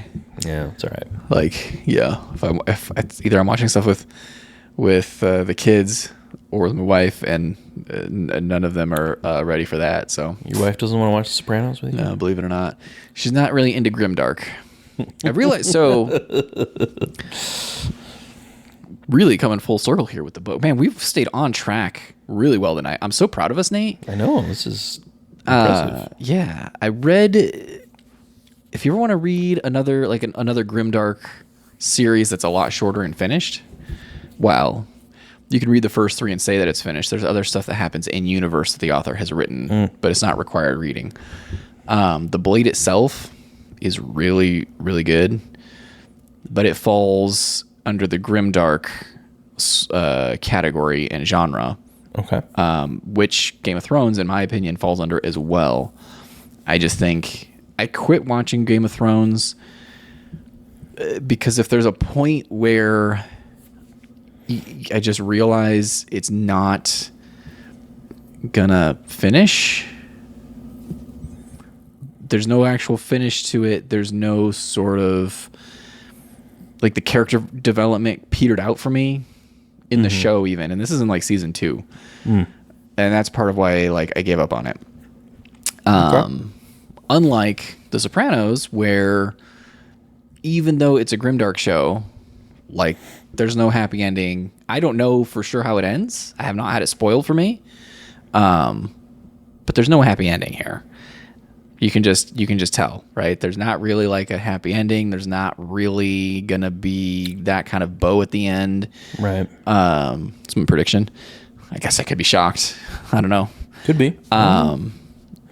But there's intense character development in it. And so that kind of keeps you going. And there's intense storytelling. And when you have those two things combined, then I'll keep going. Right. So like I haven't given up on it. But the show Game of Thrones kind of did that for me, where it just kind of I was like, okay, this is it. This is where it's peaked for me. I don't need to watch any more because the rest of it's going to be just more and more the same without really doing enough for me. Well, I mean, there are some characters that change quite a bit throughout. Well, yeah, Arya Stark literally changes her face, right? She literally changed her face? Yeah, she's a face shifter. She's one of the assassin or whatever. peoples. She Something. can change her face. Yeah. Not permanently. Yeah, she would. Yeah. A girl And needs a then name. Sansa, I mean, she changes quite a bit. Does she? Yeah, dude. Like, she goes from like annoying little princess. Well, I mean, not Yeah. dainty little princess. I can't wait to get girl. married. Oh, Joffrey, I'm in love. Right. And all the stories that old Nan would tell us, and the knights, and Sir Loras, and the flowers, and Yeah. she goes from that, and like she basically turns like she has a lot of like just terrible stuff, unpleasant things that happen. Yeah. And she really kind of turns into like to a badass, like Yeah. again. And I saw those threads, but her character wasn't compelling enough Wasn't for me enough. to continue to watch it. I mean, I didn't care. Like the initial Sansa is pretty garbage. I mean, she's just not a good. Yeah. She's a kid. I mean, she's. The handful of characters that I would want to watch, I would just, again, I know I've mentioned it before. I just want to see a supercut of just them, and that's it. Tyrion. Yeah, Tyrion and Arya and Jon, and only maybe Jon, because Jon started getting real emo and annoying where I left off, and I was just like, you know what? I know he's gonna live. I kind of don't want him to. It's fine. Yeah, I said what I said. I don't know. There was a lot of characters in the show that I liked. Sure. I really liked Emilia Clarke's character. Daenerys, yeah. Stormborn. Yeah. Mother of Dragons. And all them funky titles. I really like some of her, and even her character just started to like get flat for me. Yeah. So it's been so long. I can't remember like when stuff I just happens kinda- and like I just kind of give up. Tyrion's speech at his trial is like one of the best moments, though. He's like, I didn't kill Joffrey, but I wish I had. And I was like, yeah. It was so good. That really I was going to say like which trial, great. because it's like he actually has He has a few. one other one. Yeah. He has a few. He's like, I demand a trial by combat. Yeah, that's an early one. That's in the. Well, he does the trial by combat like twice at least. Yeah, well, the first one is where he meets his Sellsword. Braun, fights for him and secures his release from the Eyrie, whatever. Anyway, I want to see him fly, mother. yeah, make him fly. Make him fly. Yeah, but so just I don't remember why I got on that tangent there. Because you were Grim talking Dark, about but you want to continue watching Sopranos, but you didn't want to continue watching Game of Thrones. yeah, and even though they fall into that genre that I actually do like quite a bit, but I don't know, it's got to hit right. It's got to slap wasn't just for you. so. You're just like, Yeah. That's cool. So yeah, if you ever want to do The Blade itself, you let me know. I'd read that one with you. How many? Is that It's 3 volumes. 3 volumes? 3 volumes. Okay. Well, let me put that on my Goodreads. I wanted to ask you, because I saw that you added something to your want to read list. Jumper. Yeah. You know why I added that? I was so we've talked about Reddit a couple times. I actually haven't been on Reddit since June 30th. Oh, okay. Really. Other than like if I Google something and it's like the answer is Yeah. on Reddit. Because they shut down third-party apps, and I use the app called Apollo on my iPhone. Yeah. And that was a really big... There's a whole big stink about that, and so Apollo shut down on June 30th, and I don't know. Reddit is a great way to pass time. So it's like, it's amazing how much time I did spend on there. So I'm having to find other things to do. Anyway, so my point is, I may go back. I have been on this this new thing called. It's called, I don't even know. There's so many different ones like Lemmy or so what the one instance thing that I'm on is like it's the S word SHI.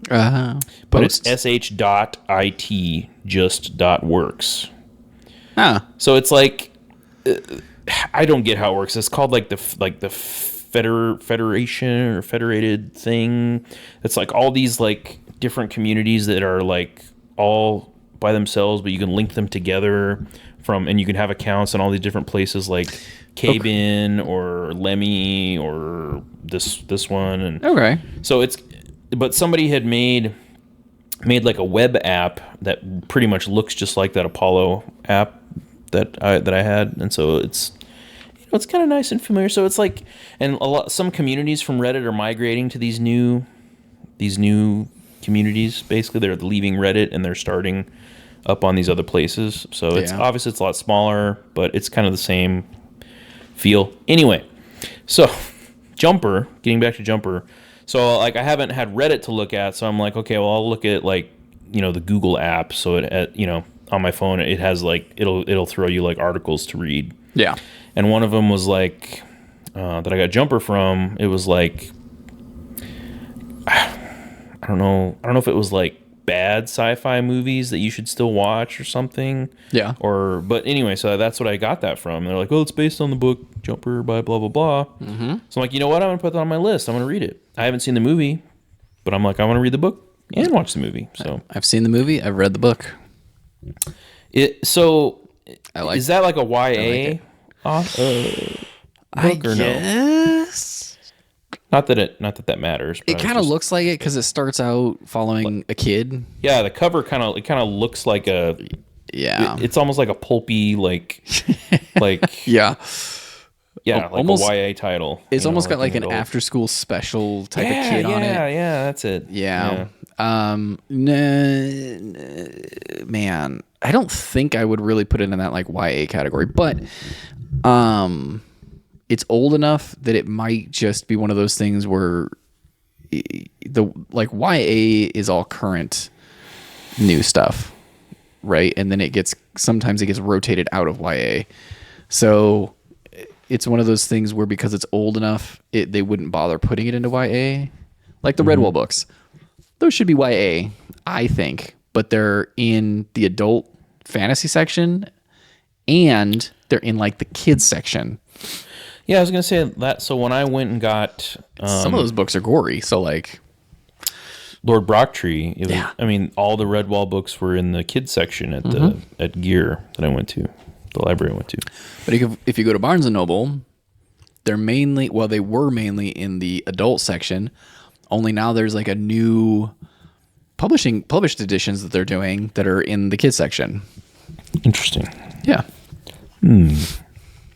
So I think Jumper's kind of one of those middling ones where you could put it in the YA. If it came out today, I think I'd make a strong argument for being in YA. So you said it caught your eye. So you you really enjoy the book and the movie, or? I did. The movie, I understand why people didn't like it. It's Hayden Christensen, right? Part of it was Hayden Christensen. Part of it was stupidness. Like, just anyway, you watch it and you're like, well, that was a choice. Okay. Listen, it wasn't my choice. I wouldn't have made that choice. I didn't make the movie though. Right. You're like, hey, whatever. The book has some weird elements to it for sure. And in my opinion, the series, I think there's 2 or 3 books. They're fun. They're fun. Not very long. Okay. Very fun. The concept is cool. You haven't seen the movie. In the movie, towards the end, they're clearly trying to set up a sequel type franchise, and the book doesn't do that at all. Yeah, I was trying to find the article about why they had cobbled, this list together. Yeah. But anyway. I mean, I think we have a problem with remaking perfectly good movies. Wonka. Why are they remaking that again? I will not be watching that. I saw an ad for it. I will not be watching the new Timothée Chalamet. I watched the trailer and I'm like, I don't know if I buy him as Willy Wonka. Not at all. It feels pandering to me. Like a cash grab. Yeah. Well, it feels like they're trying to cash in on my nostalgia in like the worst ways possible almost. Also, I had a. So I pointed out that Timothée Chalamet's Wonka costume is exactly like Gonzo's costume in the Christmas movie he's in, the Christmas Carol. Christmas Carol. Yeah. It's like they put it up side by side and I was like, holy moly, it's exact. They could have just saved themselves the money and had Gonzo be the backstory for Wonka, which would have been fabulous actually. Probably saved a lot of money on the film. Yeah, they already have the Muppet. Yeah. You don't have to pay the Muppet performers as much as you'd have to pay Timothée Chalamet. True. Is it Chalamet? Charlemagne. Speaking of Timothée Chalamet, he was in Interstellar. He was the son. He was the son of Coop. Was he? Oh. Huh. Interesting. Yeah, like I'm not up on like the rising new young stars, so I'm like I didn't even know who he was. Like Well, I mean, I saw Dune. Like a couple years ago, like I was like, oh yeah, I haven't seen Dune either. I don't know what else he's been in, but I guess yeah, he's in Dune, and the new Dune's coming out. He's in Wonka. It was okay. Yeah. Did you watch the previous Dune? Yeah, from like 1985 or something. That I watched. I haven't seen the David Lynch one. I've seen the. How many are there? The other television one. Which is was that like a sci-fi channel or something? One? Yeah, it was a sci-fi channel miniseries that they did. Okay. So I've seen that one, and then I've seen. Yeah, and then I saw the new one that they came out. I watched it on HBO. That was when I had COVID the first time. I crawled out to the living room and watched it one night, which maybe contributed to why I didn't enjoy it as much. It was cool. It was fun. There was certain things that were interesting in it, but it had huge weak points. Have you read the book? Jason Momoa is the weak point in anything he's in. Period. He is a movie / cinema red flag. If he's in it, there's a good chance I'm not gonna like it. So he didn't like Game of Thrones because he was. Well, I mean, we know what happened to him, so. I thought he played his part pretty well. That was the only good role he's been in. Even when he's himself in interviews, I'm like, could we get a sub for this guy, please? Just wretched. Yeah. So Jason Momoa, huge weak point, and Oscar Isaac's also a weak point. It's too bad because he's a really good actor. Is he? Yeah. I don't think he is. No? No. You don't think so? Nope. No? Nope. Not at all? No? Now, granted, I've only seen him in... I haven't seen him in a lot, though. I saw him in Star Wars, which, I mean, I guess, nothing against Star Wars, but it's like, you're not necessarily going to showcase amazing acting ability, right? In Star Wars. Because it's more like, kind of over the top, kind of space opera. Not in the ways that you would think. Like the standout performances of the original trilogy is like Ian McDiarmid as the Emperor. I think was just frankly brilliant, and James Earl Jones's voice, probably, or like. Theatrically are like this really standout things, and then in the sequel trilogy, what's his name? Kylo Ren. That's not his real name. Adam Driver.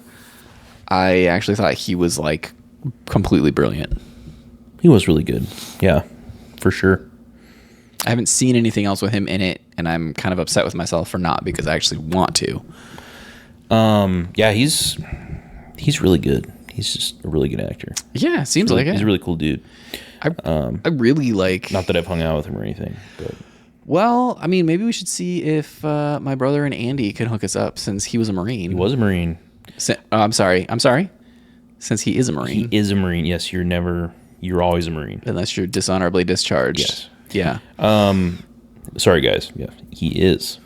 And I started watching like his TED Talk that he did, and he talks about that. I didn't know he did one of those. I'll have to look that up. Yeah, and he was really like, it was a medical reason. Like he was really close to being shipped, like going to Iraq. Oh, really? I believe. And he had injured himself in like a mountain biking accident, and so he was I think medically separated. Oh wow, I didn't or discharged I didn't know or whatever. So yeah, he was like it sounds like he really enjoyed being in the Marines and the camaraderie. Like he talked about the camaraderie, with his fellow Marines. And felt like he was doing something good with his life, and I think he enjoyed like the order, and the a lot of structure. And so I didn't watch the whole thing, but he starts out talking about that, and then how he was like he felt kind of lost when he got out, and then talks about how he kind of got into acting, and how he draws comparisons and similarities between like performing in like plays or movies and being in the Marines, or being in the military is cool. Like he's part of an organization that puts on like performances for military members. Oh, so yeah, I'm not surprised. Cool. What was I gonna say? Oh, so Oscar Isaac. Like in Star Wars, he's just whatever. He's all right. Yeah, they tried to cue him up as like the next Han Solo, and yeah, it really did not. But like, so I guess the only other thing I've seen him in is Ex Machina. Okay, I really liked him in that. I thought he's really good in that. I haven't seen that one. He basically plays like he's pretty much like a Mark Zuckerberg. Like he's the CEO of this social media company, and he's all an eccentric billionaire. Everything I've seen him in, he's exactly the same. Moon Knight? Have you seen No, that? I did not see Moon Knight. Mainly because he's in it. Actually, that's not true. I haven't watched any of the Marvel Disney TV shows. No? No. I didn't even finish the Netflix ones. Loki is really good. I keep hearing that. Excellent. Yeah. I loved it. Like when I hit the end of this, like what's on there, like the first season, I was like, all right, I'm ready to start season 2. And I'm like, what do you mean there's no season 2? No, that was it, right?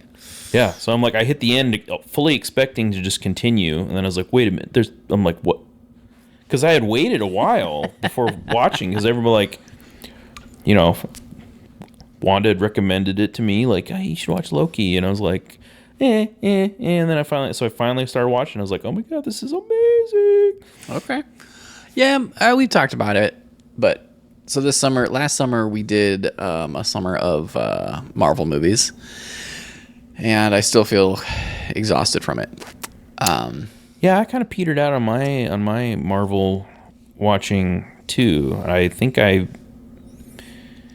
made it through the Spider-Man, the new I like ones. those. We saw the are good. newest one.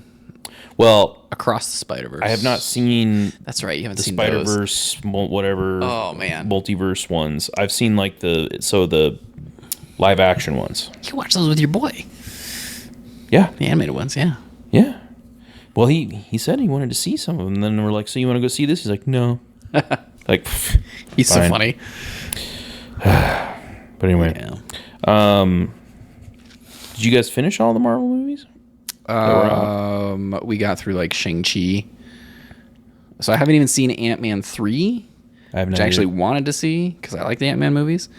I haven't seen the new Guardians. Haven't seen that either. The Multiverse of Madness, Doctor Strange thing. And I like Doctor Strange quite a bit too. Yeah. So this summer, I thought about it. I was like, when the kids were getting out of school, I was like, yeah, we should do that. And then I was like, ugh, I really don't want to. And then we were like, well, we kind of want to watch something. We had a friend over, and we're like, what should we? I don't know. We should watch something like new with Martin that he hasn't seen before. So we watched Mr. and Mrs. Smith, and He loved it. Did he? He was like, "That was so fun. That was so good. Oh my goodness!" And It's I a was great like, movie. It really is. I forgot how much I liked it too. I think I've only seen it like once, but it was awesome when I watched it. I was like, It it's was great. so good. And so I started thinking about that, and I was like, "Man, okay, what else do we have that's similar?" And I was like, "I know what we're gonna do." So we watched the Mission Impossible movies, starting. I mean, one all the way through. So we're caught up. We have not seen the new theatrical one, Dead Reckoning. Apparently, that one is like amazeballs. Like it's supposed to be like one of the best. They're all Ever made. they're all real fun. I don't care what people say. 2 is still good. So I read something It's 2 with John Woo. this week or last week that was like ranking Mission Impossible movies, and they're like Mission Impossible 2 is still good, even though it's like, whatever. It is.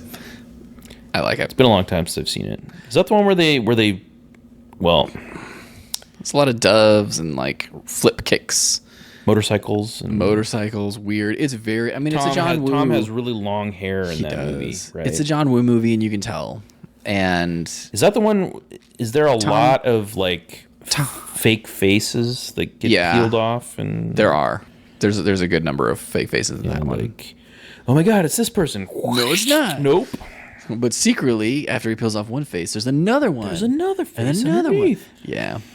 So it's I enjoy 2. Part of it is nostalgia. Part of it's the Limp Bizkit soundtrack. I was gonna say, is that the one Limp Bizkit released their Yes. version on? Oh Was my 2? goodness. Yes. Yeah. Now I know why you want to hate me. Yes. And then so we caught up with all of those, and we'll probably see the Dead Reckoning in the theater. I think I've seen. I may have missed out on some of the newer ones that have come out. Yeah. Did you see the Henry Cavill one? No, I didn't. And I love Henry I do too. because of The Witcher. I loved him before. You know where I first met Henry, and I said, I like this man. Count of Monte Cristo. Oh, really? He's in the movie with Jim Caviezel. Really? A very young Henry Cavill. Wow. Yeah. Dang. Yeah, I mean, his part was not. He was very young. Like, it was maybe a little stiff, but that's okay. I mean, It worked for the part. child actors. I don't think I'd call him a child actor. Well, but, you I don't know. How old was he? I don't know, 30 probably. No, Then? he was. Yeah, he's like 80 now, bro. Yeah, I like Henry. Dang. I like Henry Cavill, and the Mission Impossible with him in it did not disappoint. Really? Because he's the villain, right? There's a slight spoiler. I mean, I didn't know that until I watched it. you. Oh, I'm sorry. I- Well, so I was like, I think they mentioned that in that little slideshow I was watching. They're like, Henry Cavill is the villain. I was like, what? Yeah. That's awesome. It is. It's really good. You should. I've seen. I don't know. I'd have to. The Philip Seymour Hoffman one really I've seen really that one. is really good though, I think I saw that in theater. and the acting in it just feels a cut above in a lot of ways. Yeah. It's just because Philip Seymour Hoffman has to act like Tom Cruise acting like Philip Seymour Hoffman. Right. So it's almost like it's great. It gives me Face Off vibes a little bit. Right. Because he's got to do this little acrobatic thing as he like transfers from one part of this facility to another. And I was like, yeah, this is really good. He's Tom Cruise in a mask right now. And I had to I knew it was coming because I'd watched it. I actually watched that one last summer as well. Mm-hmm. And then when we watched it a couple of weeks ago, I was watching more carefully during that bit, and I was like, nope, it definitely is Philip Seymour Hoffman. He just does a really good job of acting like Tom Cruise in that scene. Wow. So Oh yeah, isn't there a part where he I don't know, I'm probably getting this confused with somebody in a mask with their mouth taped who they're taped underneath the mask. No, that's not that one. That's not that one. Nope. Gets shot in the knee or something, and then they take the mask off. It's 2. Is that 2? It's 2. Really? Yeah. Wow. Okay. Man, maybe I should go through all those again. I broke his jewel. Yeah, they're One good. is still like, again, probably nostalgia, but one is probably like my favorite. It's still good. It's so good. That was Brian De Palma. Yeah. I didn't know that until I saw that slideshow. I was like, oh, Brian De Palma. Yeah, Sweet. they basically had like a different director for each movie. And it's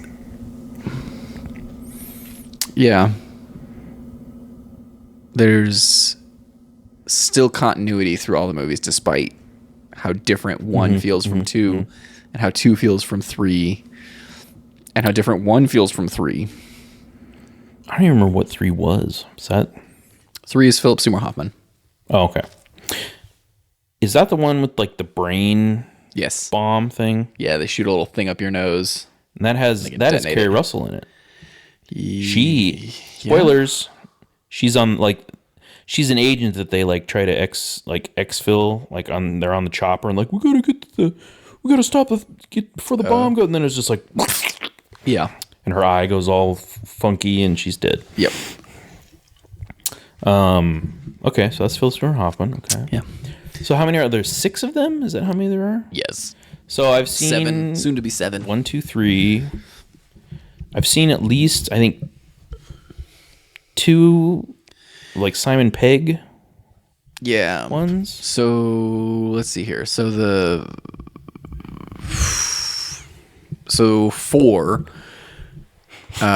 features Simon Pegg more prominently, and that's the one where he climbs like his major stunt in that movie is the one where he climbs the really big building in like Hong Kong or Singapore, I think I've seen that one. Dubai. Yes, it's a desert. It's Yep. I think. Yeah, so then there's that one, and then the 5th one is kind of like there's an evil Ethan running around. So the only way I can really describe that, doing stuff and things, and Ethan's got to find him. Yeah, Which is the one where there's one where Simon Pegg himself they actually make him infiltrate one of the buildings. It's like has a water turbine or something. So like Ethan is like swimming through 5. Is that 5? That's one where Tom Cruise holds his breath for like 6 minutes. Okay. So is the Cavill one, is that 6 then? Is that the most recent one or is that 6, yeah. Okay. Yep, it is. So I'm pretty sure I've seen all but 6 and now 7. 6 was a lot of fun. I might watch it again. Is that the one where Ethan's like the plane's taking off and he's like hanging on to the outside of the plane? No. Like the speed brake or the That one or is that is 5? 4 or 5. It's 4 or 5. Okay. So I've probably seen that one. Yeah. Interesting. Yeah, they're a lot of fun. I'm gonna go see. I'm gonna see Dead Reckoning in the theater. I think. I've never seen a Mission Impossible movie in the theater, and this is gonna be the one. I think so. I think I've seen it was 2. I would see 2 again. I think I saw 2 and then I saw 3.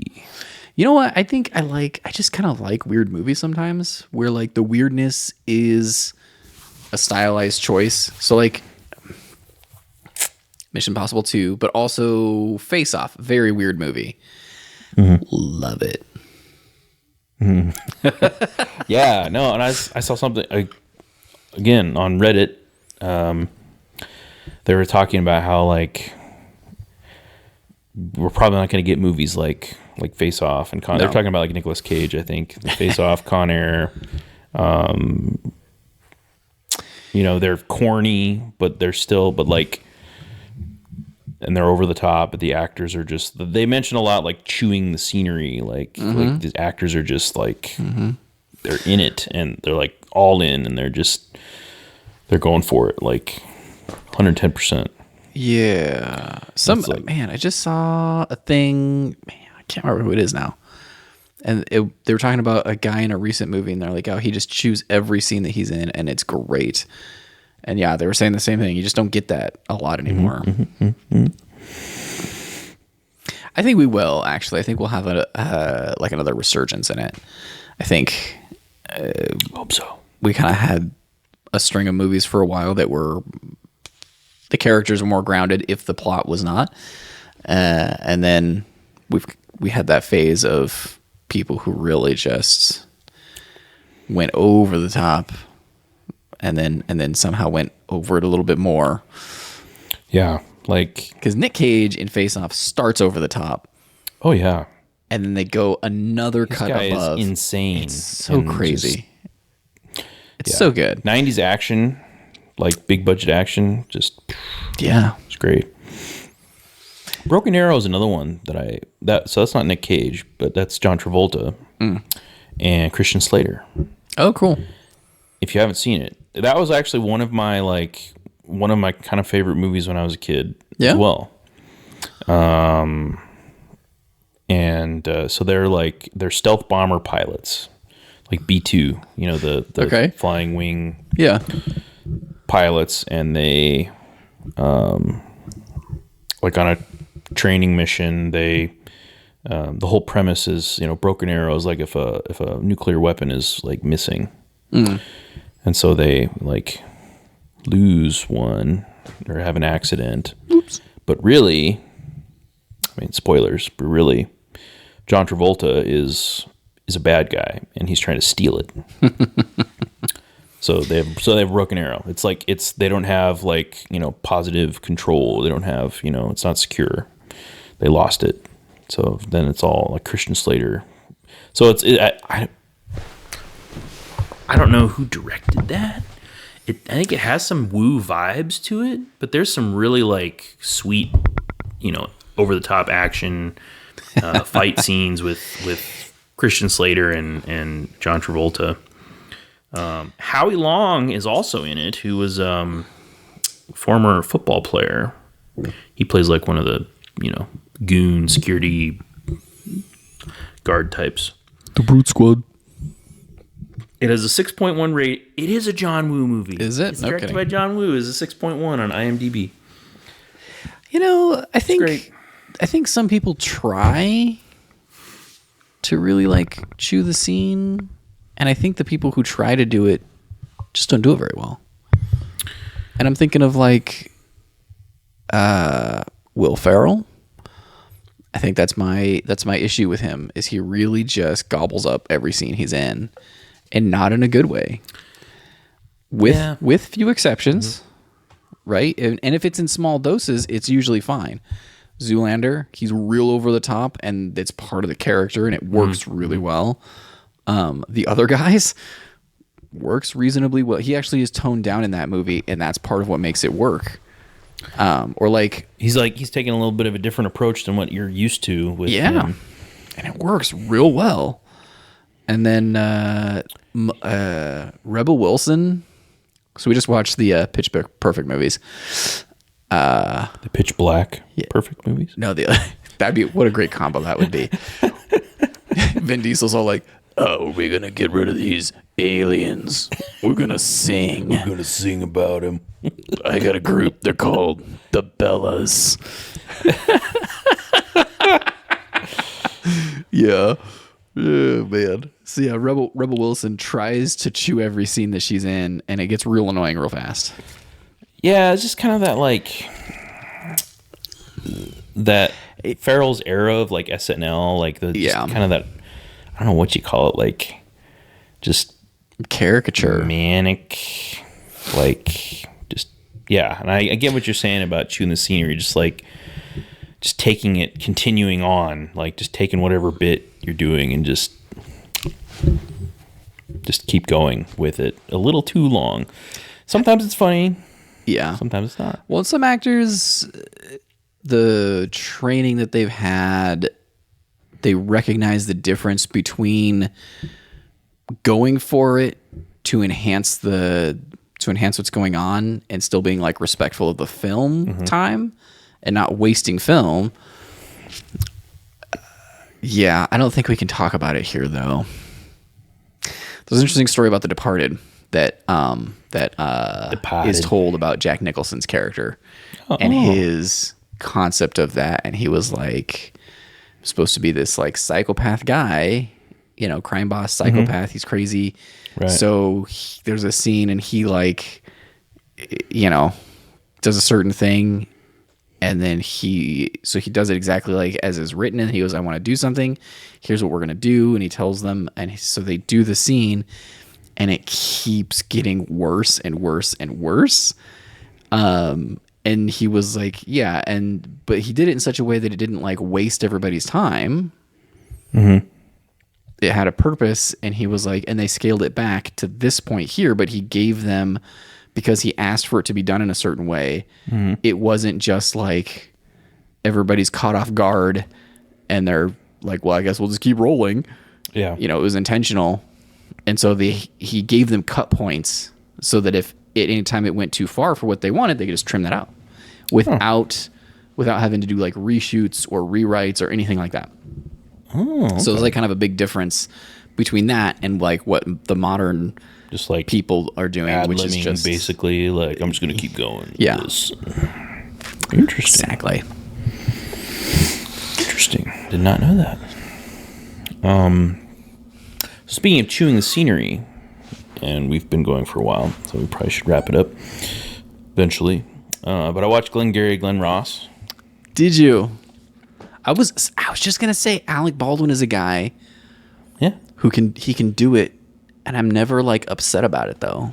yeah, and it's like, and that movie is like full of just great performances. Like, so I watched it and I was kind of like, I don't know, like I wasn't like blown away by it and like, oh my god, this is like my new favorite movie ever. It's so brilliant. I was like, kind of like, eh. But I think it's one of those where I'd kind of want to watch it again, just to kind of like, I think it's about like everybody gives like really good performances, and again, chewing the scenery and just like, put that coffee down. Coffee is for closers. Yeah, and it's like I was totally one of those people that's like, that's the only thing I'd ever seen about that movie. He won Best Supporting Actor for that. For the 5 minutes he was in it for that like movie. just that scene. That was it. Literally like maybe 5. Like, oh, no more Alec. It was in Ed Harris is in that. Yeah. Walter Matthau, Jack Lemmon. No, just Jack Lemmon. Just Jack Lemmon? There's a bunch Alan of guys. Arkin. Alan Arkin. Jeez, Jack Lemmon. Kevin Spacey. Al Pacino. I forgot. I did not remember Al Pacino being in that. Pacino. I think I should watch that. I've listened to the audio drama because it was originally a play. Yes. So I've listened to the audio from the play, and that was pretty good. I haven't seen the movie. Yeah, like it's about these salesmen. Yeah. And it's, give me the good lists. Yeah. Give me the good leads. Give me the leads. Gotta get the leads. And it's like kind of like I felt like, it's about just the kind of like the, I don't know. I know that there's something else called this, like the death of a salesman, right? Yeah. Like it's just like it's just a crappy gig, and they just struggle. For a long time, that's all I knew about it too. And I went to like an intro to being a Kirby salesman. And if you don't know, Kirby's a type of vacuum. Oh yeah. It's a very high-end vacuum. It does everything. Sounds like Cutco. It really is. It's very similar. The vacuums are really cool, and they do last a really long time. Like, but it's like a multi-level marketing. But it is, deal. It's definitely MLM. And the guy who's like in Glenn Ross, Alec Baldwin, is like bragging about his car and his watch and stuff. He's like, "You see that watch? It costs more than you're making a year, pal." Yeah. All this stuff to like bully them into doing better. Yeah, and he's like, because if you don't, you're fired. Right? Yeah. And so the Kirby guy was like, I'm the top salesman for Kirby in the world.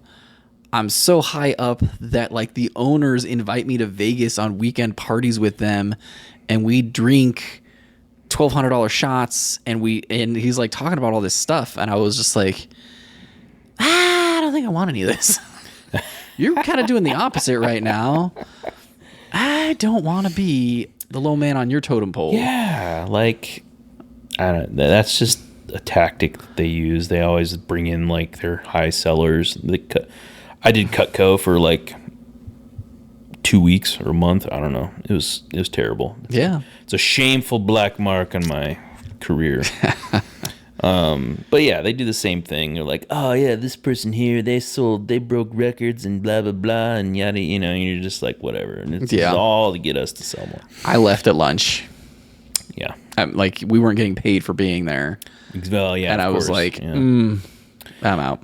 Yeah, I remember when I told the guy that I was quitting, I was leaving. He's just like, but why? Why would you want to go to a regular job? Why do you want to go work? I'm just like, yeah, I'm gone. It's like, it's all the same tactics. They use the same. Good for those people who are doing well with that, but for in general, it just, I would hate it.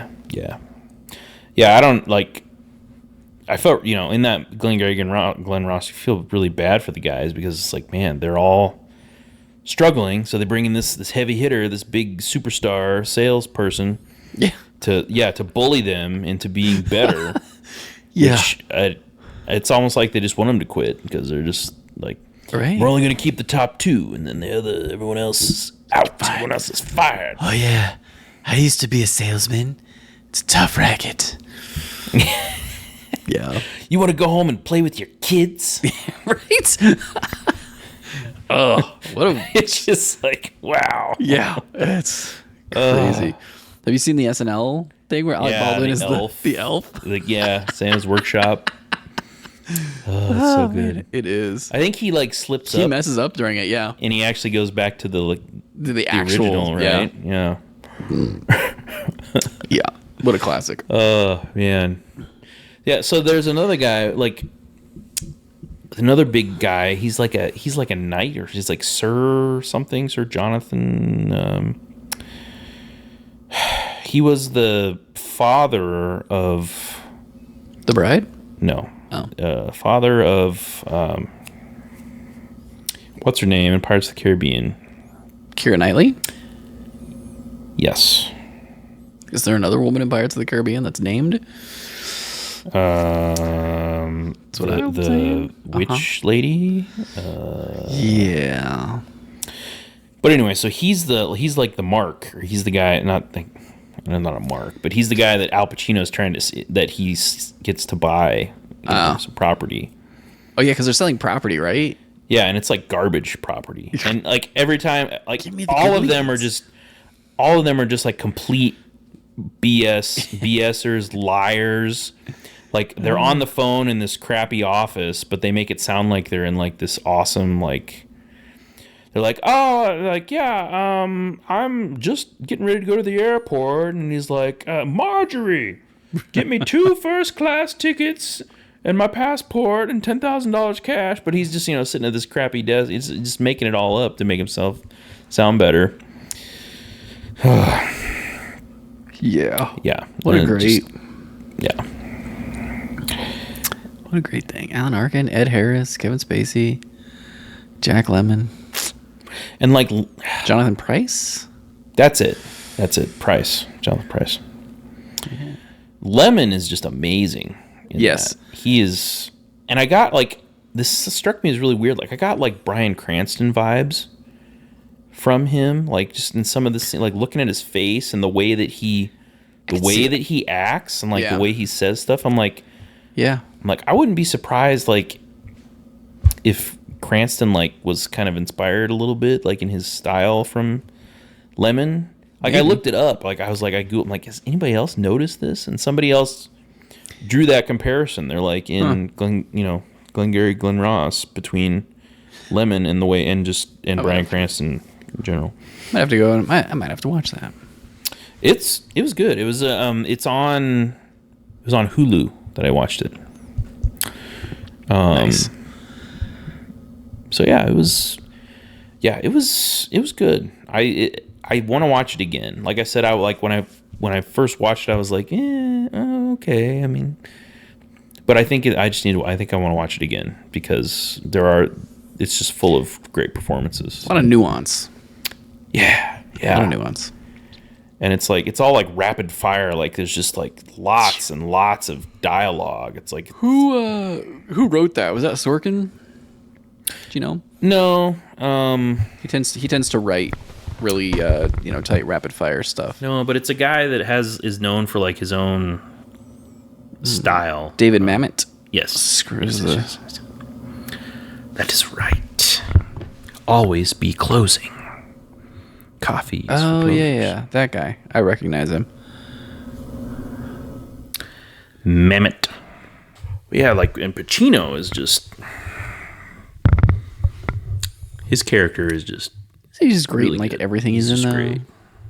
Again, like scenery chewing, like but just captivating. Like it's definitely not a Will Ferrell. No, not at all. Oh, he wrote the screenplay for Hannibal. Oh, Interesting. Yeah, bunch of stuff. Well, so potentially the next time we meet in this way, you could be done with Game of Thrones. Game of Thrones. Yes. Well, I'm gonna stake it down and be like, yes, this is what I'm gonna do. All I'm right. gonna commit to that. You need to watch Casablanca. Yes. Yeah, I think maybe we'll do like a movie night. Let's see if much people want to come and have some popcorn. That'd be fun. So the last one we did was Uncut Gems. Yeah. Yeah. That Movie. Kind of had a hankering to watch that again. really. I know, right? It's another one where it's kind of like, well, yeah, it's well, obviously a different feel than Glenn Ross, but it's like it's one of those where you can go back and watch it again. Like thinking about like say like the Marvel movies or just like superhero movies, like I watch those and I just kind of feel like they're all mostly the same. Just kind of like you watch one and you're just like, yep. With some few exceptions, like I watched the Batman like 5 times. Sure, I would put that in a different category. Yeah, myself. that's fair. Because that one was amazing. But it's like I don't really have like a hankering to go back and watch those like the Avengers. I'm like, Yep. Precisely. And even if I did, I would be entertained. But I'd probably, but I don't really feel like I want to go watch them again. But something like Uncut Gems or Glenn Ross, something I would want to watch again. Yeah. I should. What if I could?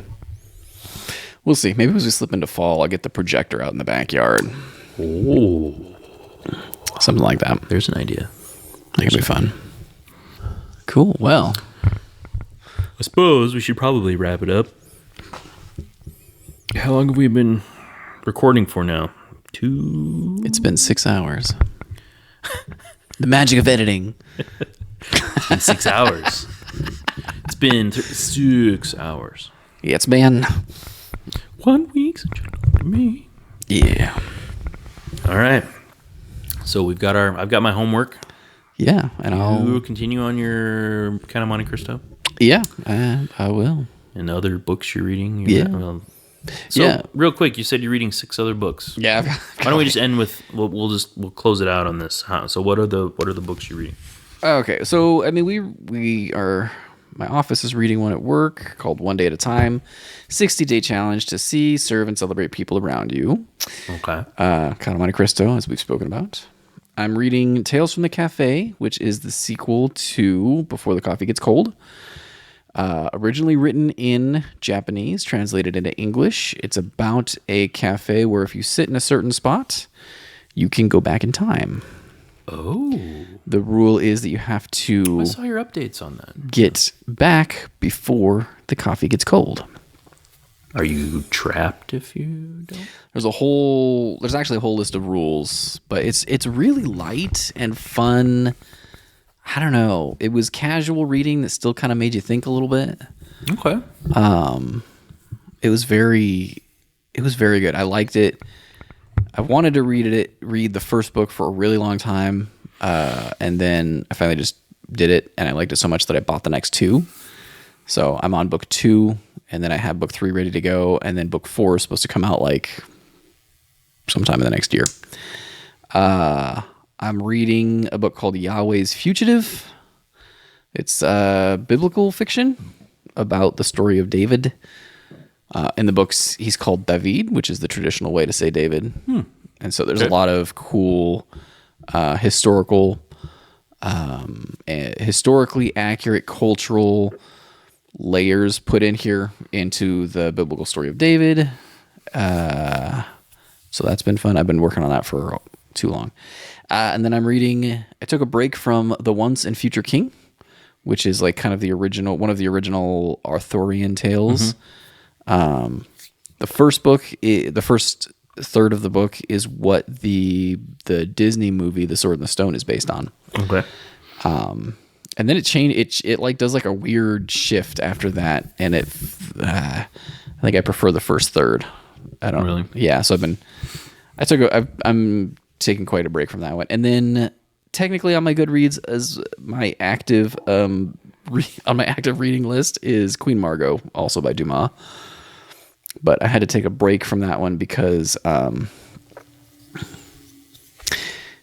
it's somewhat convoluted, and I couldn't keep track of that, plus some other stuff. So, And then what about 1, 2, 3, the 4, vampire 5, one? 6.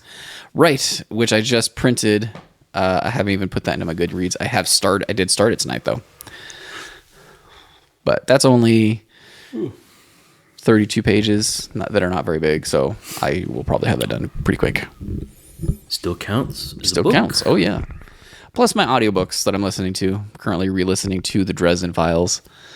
So I'm on White Knight. Almost done with White Knight. About to start one of my favorite books in the series, Small Favor.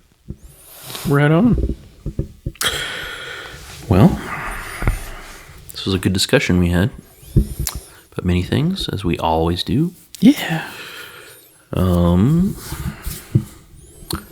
As we said, so I'm going to finish Game of Thrones. Josh is going to finish all. Yeah, I'll see if I can have a book done by the next time, too. A book. And, yeah, we're going to watch some movies, some Casablanca, read some books, Game of Thrones, Count of Monte Cristo. We didn't even get to the other topic we were going to talk about tonight. I know. We didn't. We can. That's all right. We can say that. Put that in the bag. Save it. All right. Yeah. Well, thank you, everyone, again, for listening, as always. And we'll catch you on the flip.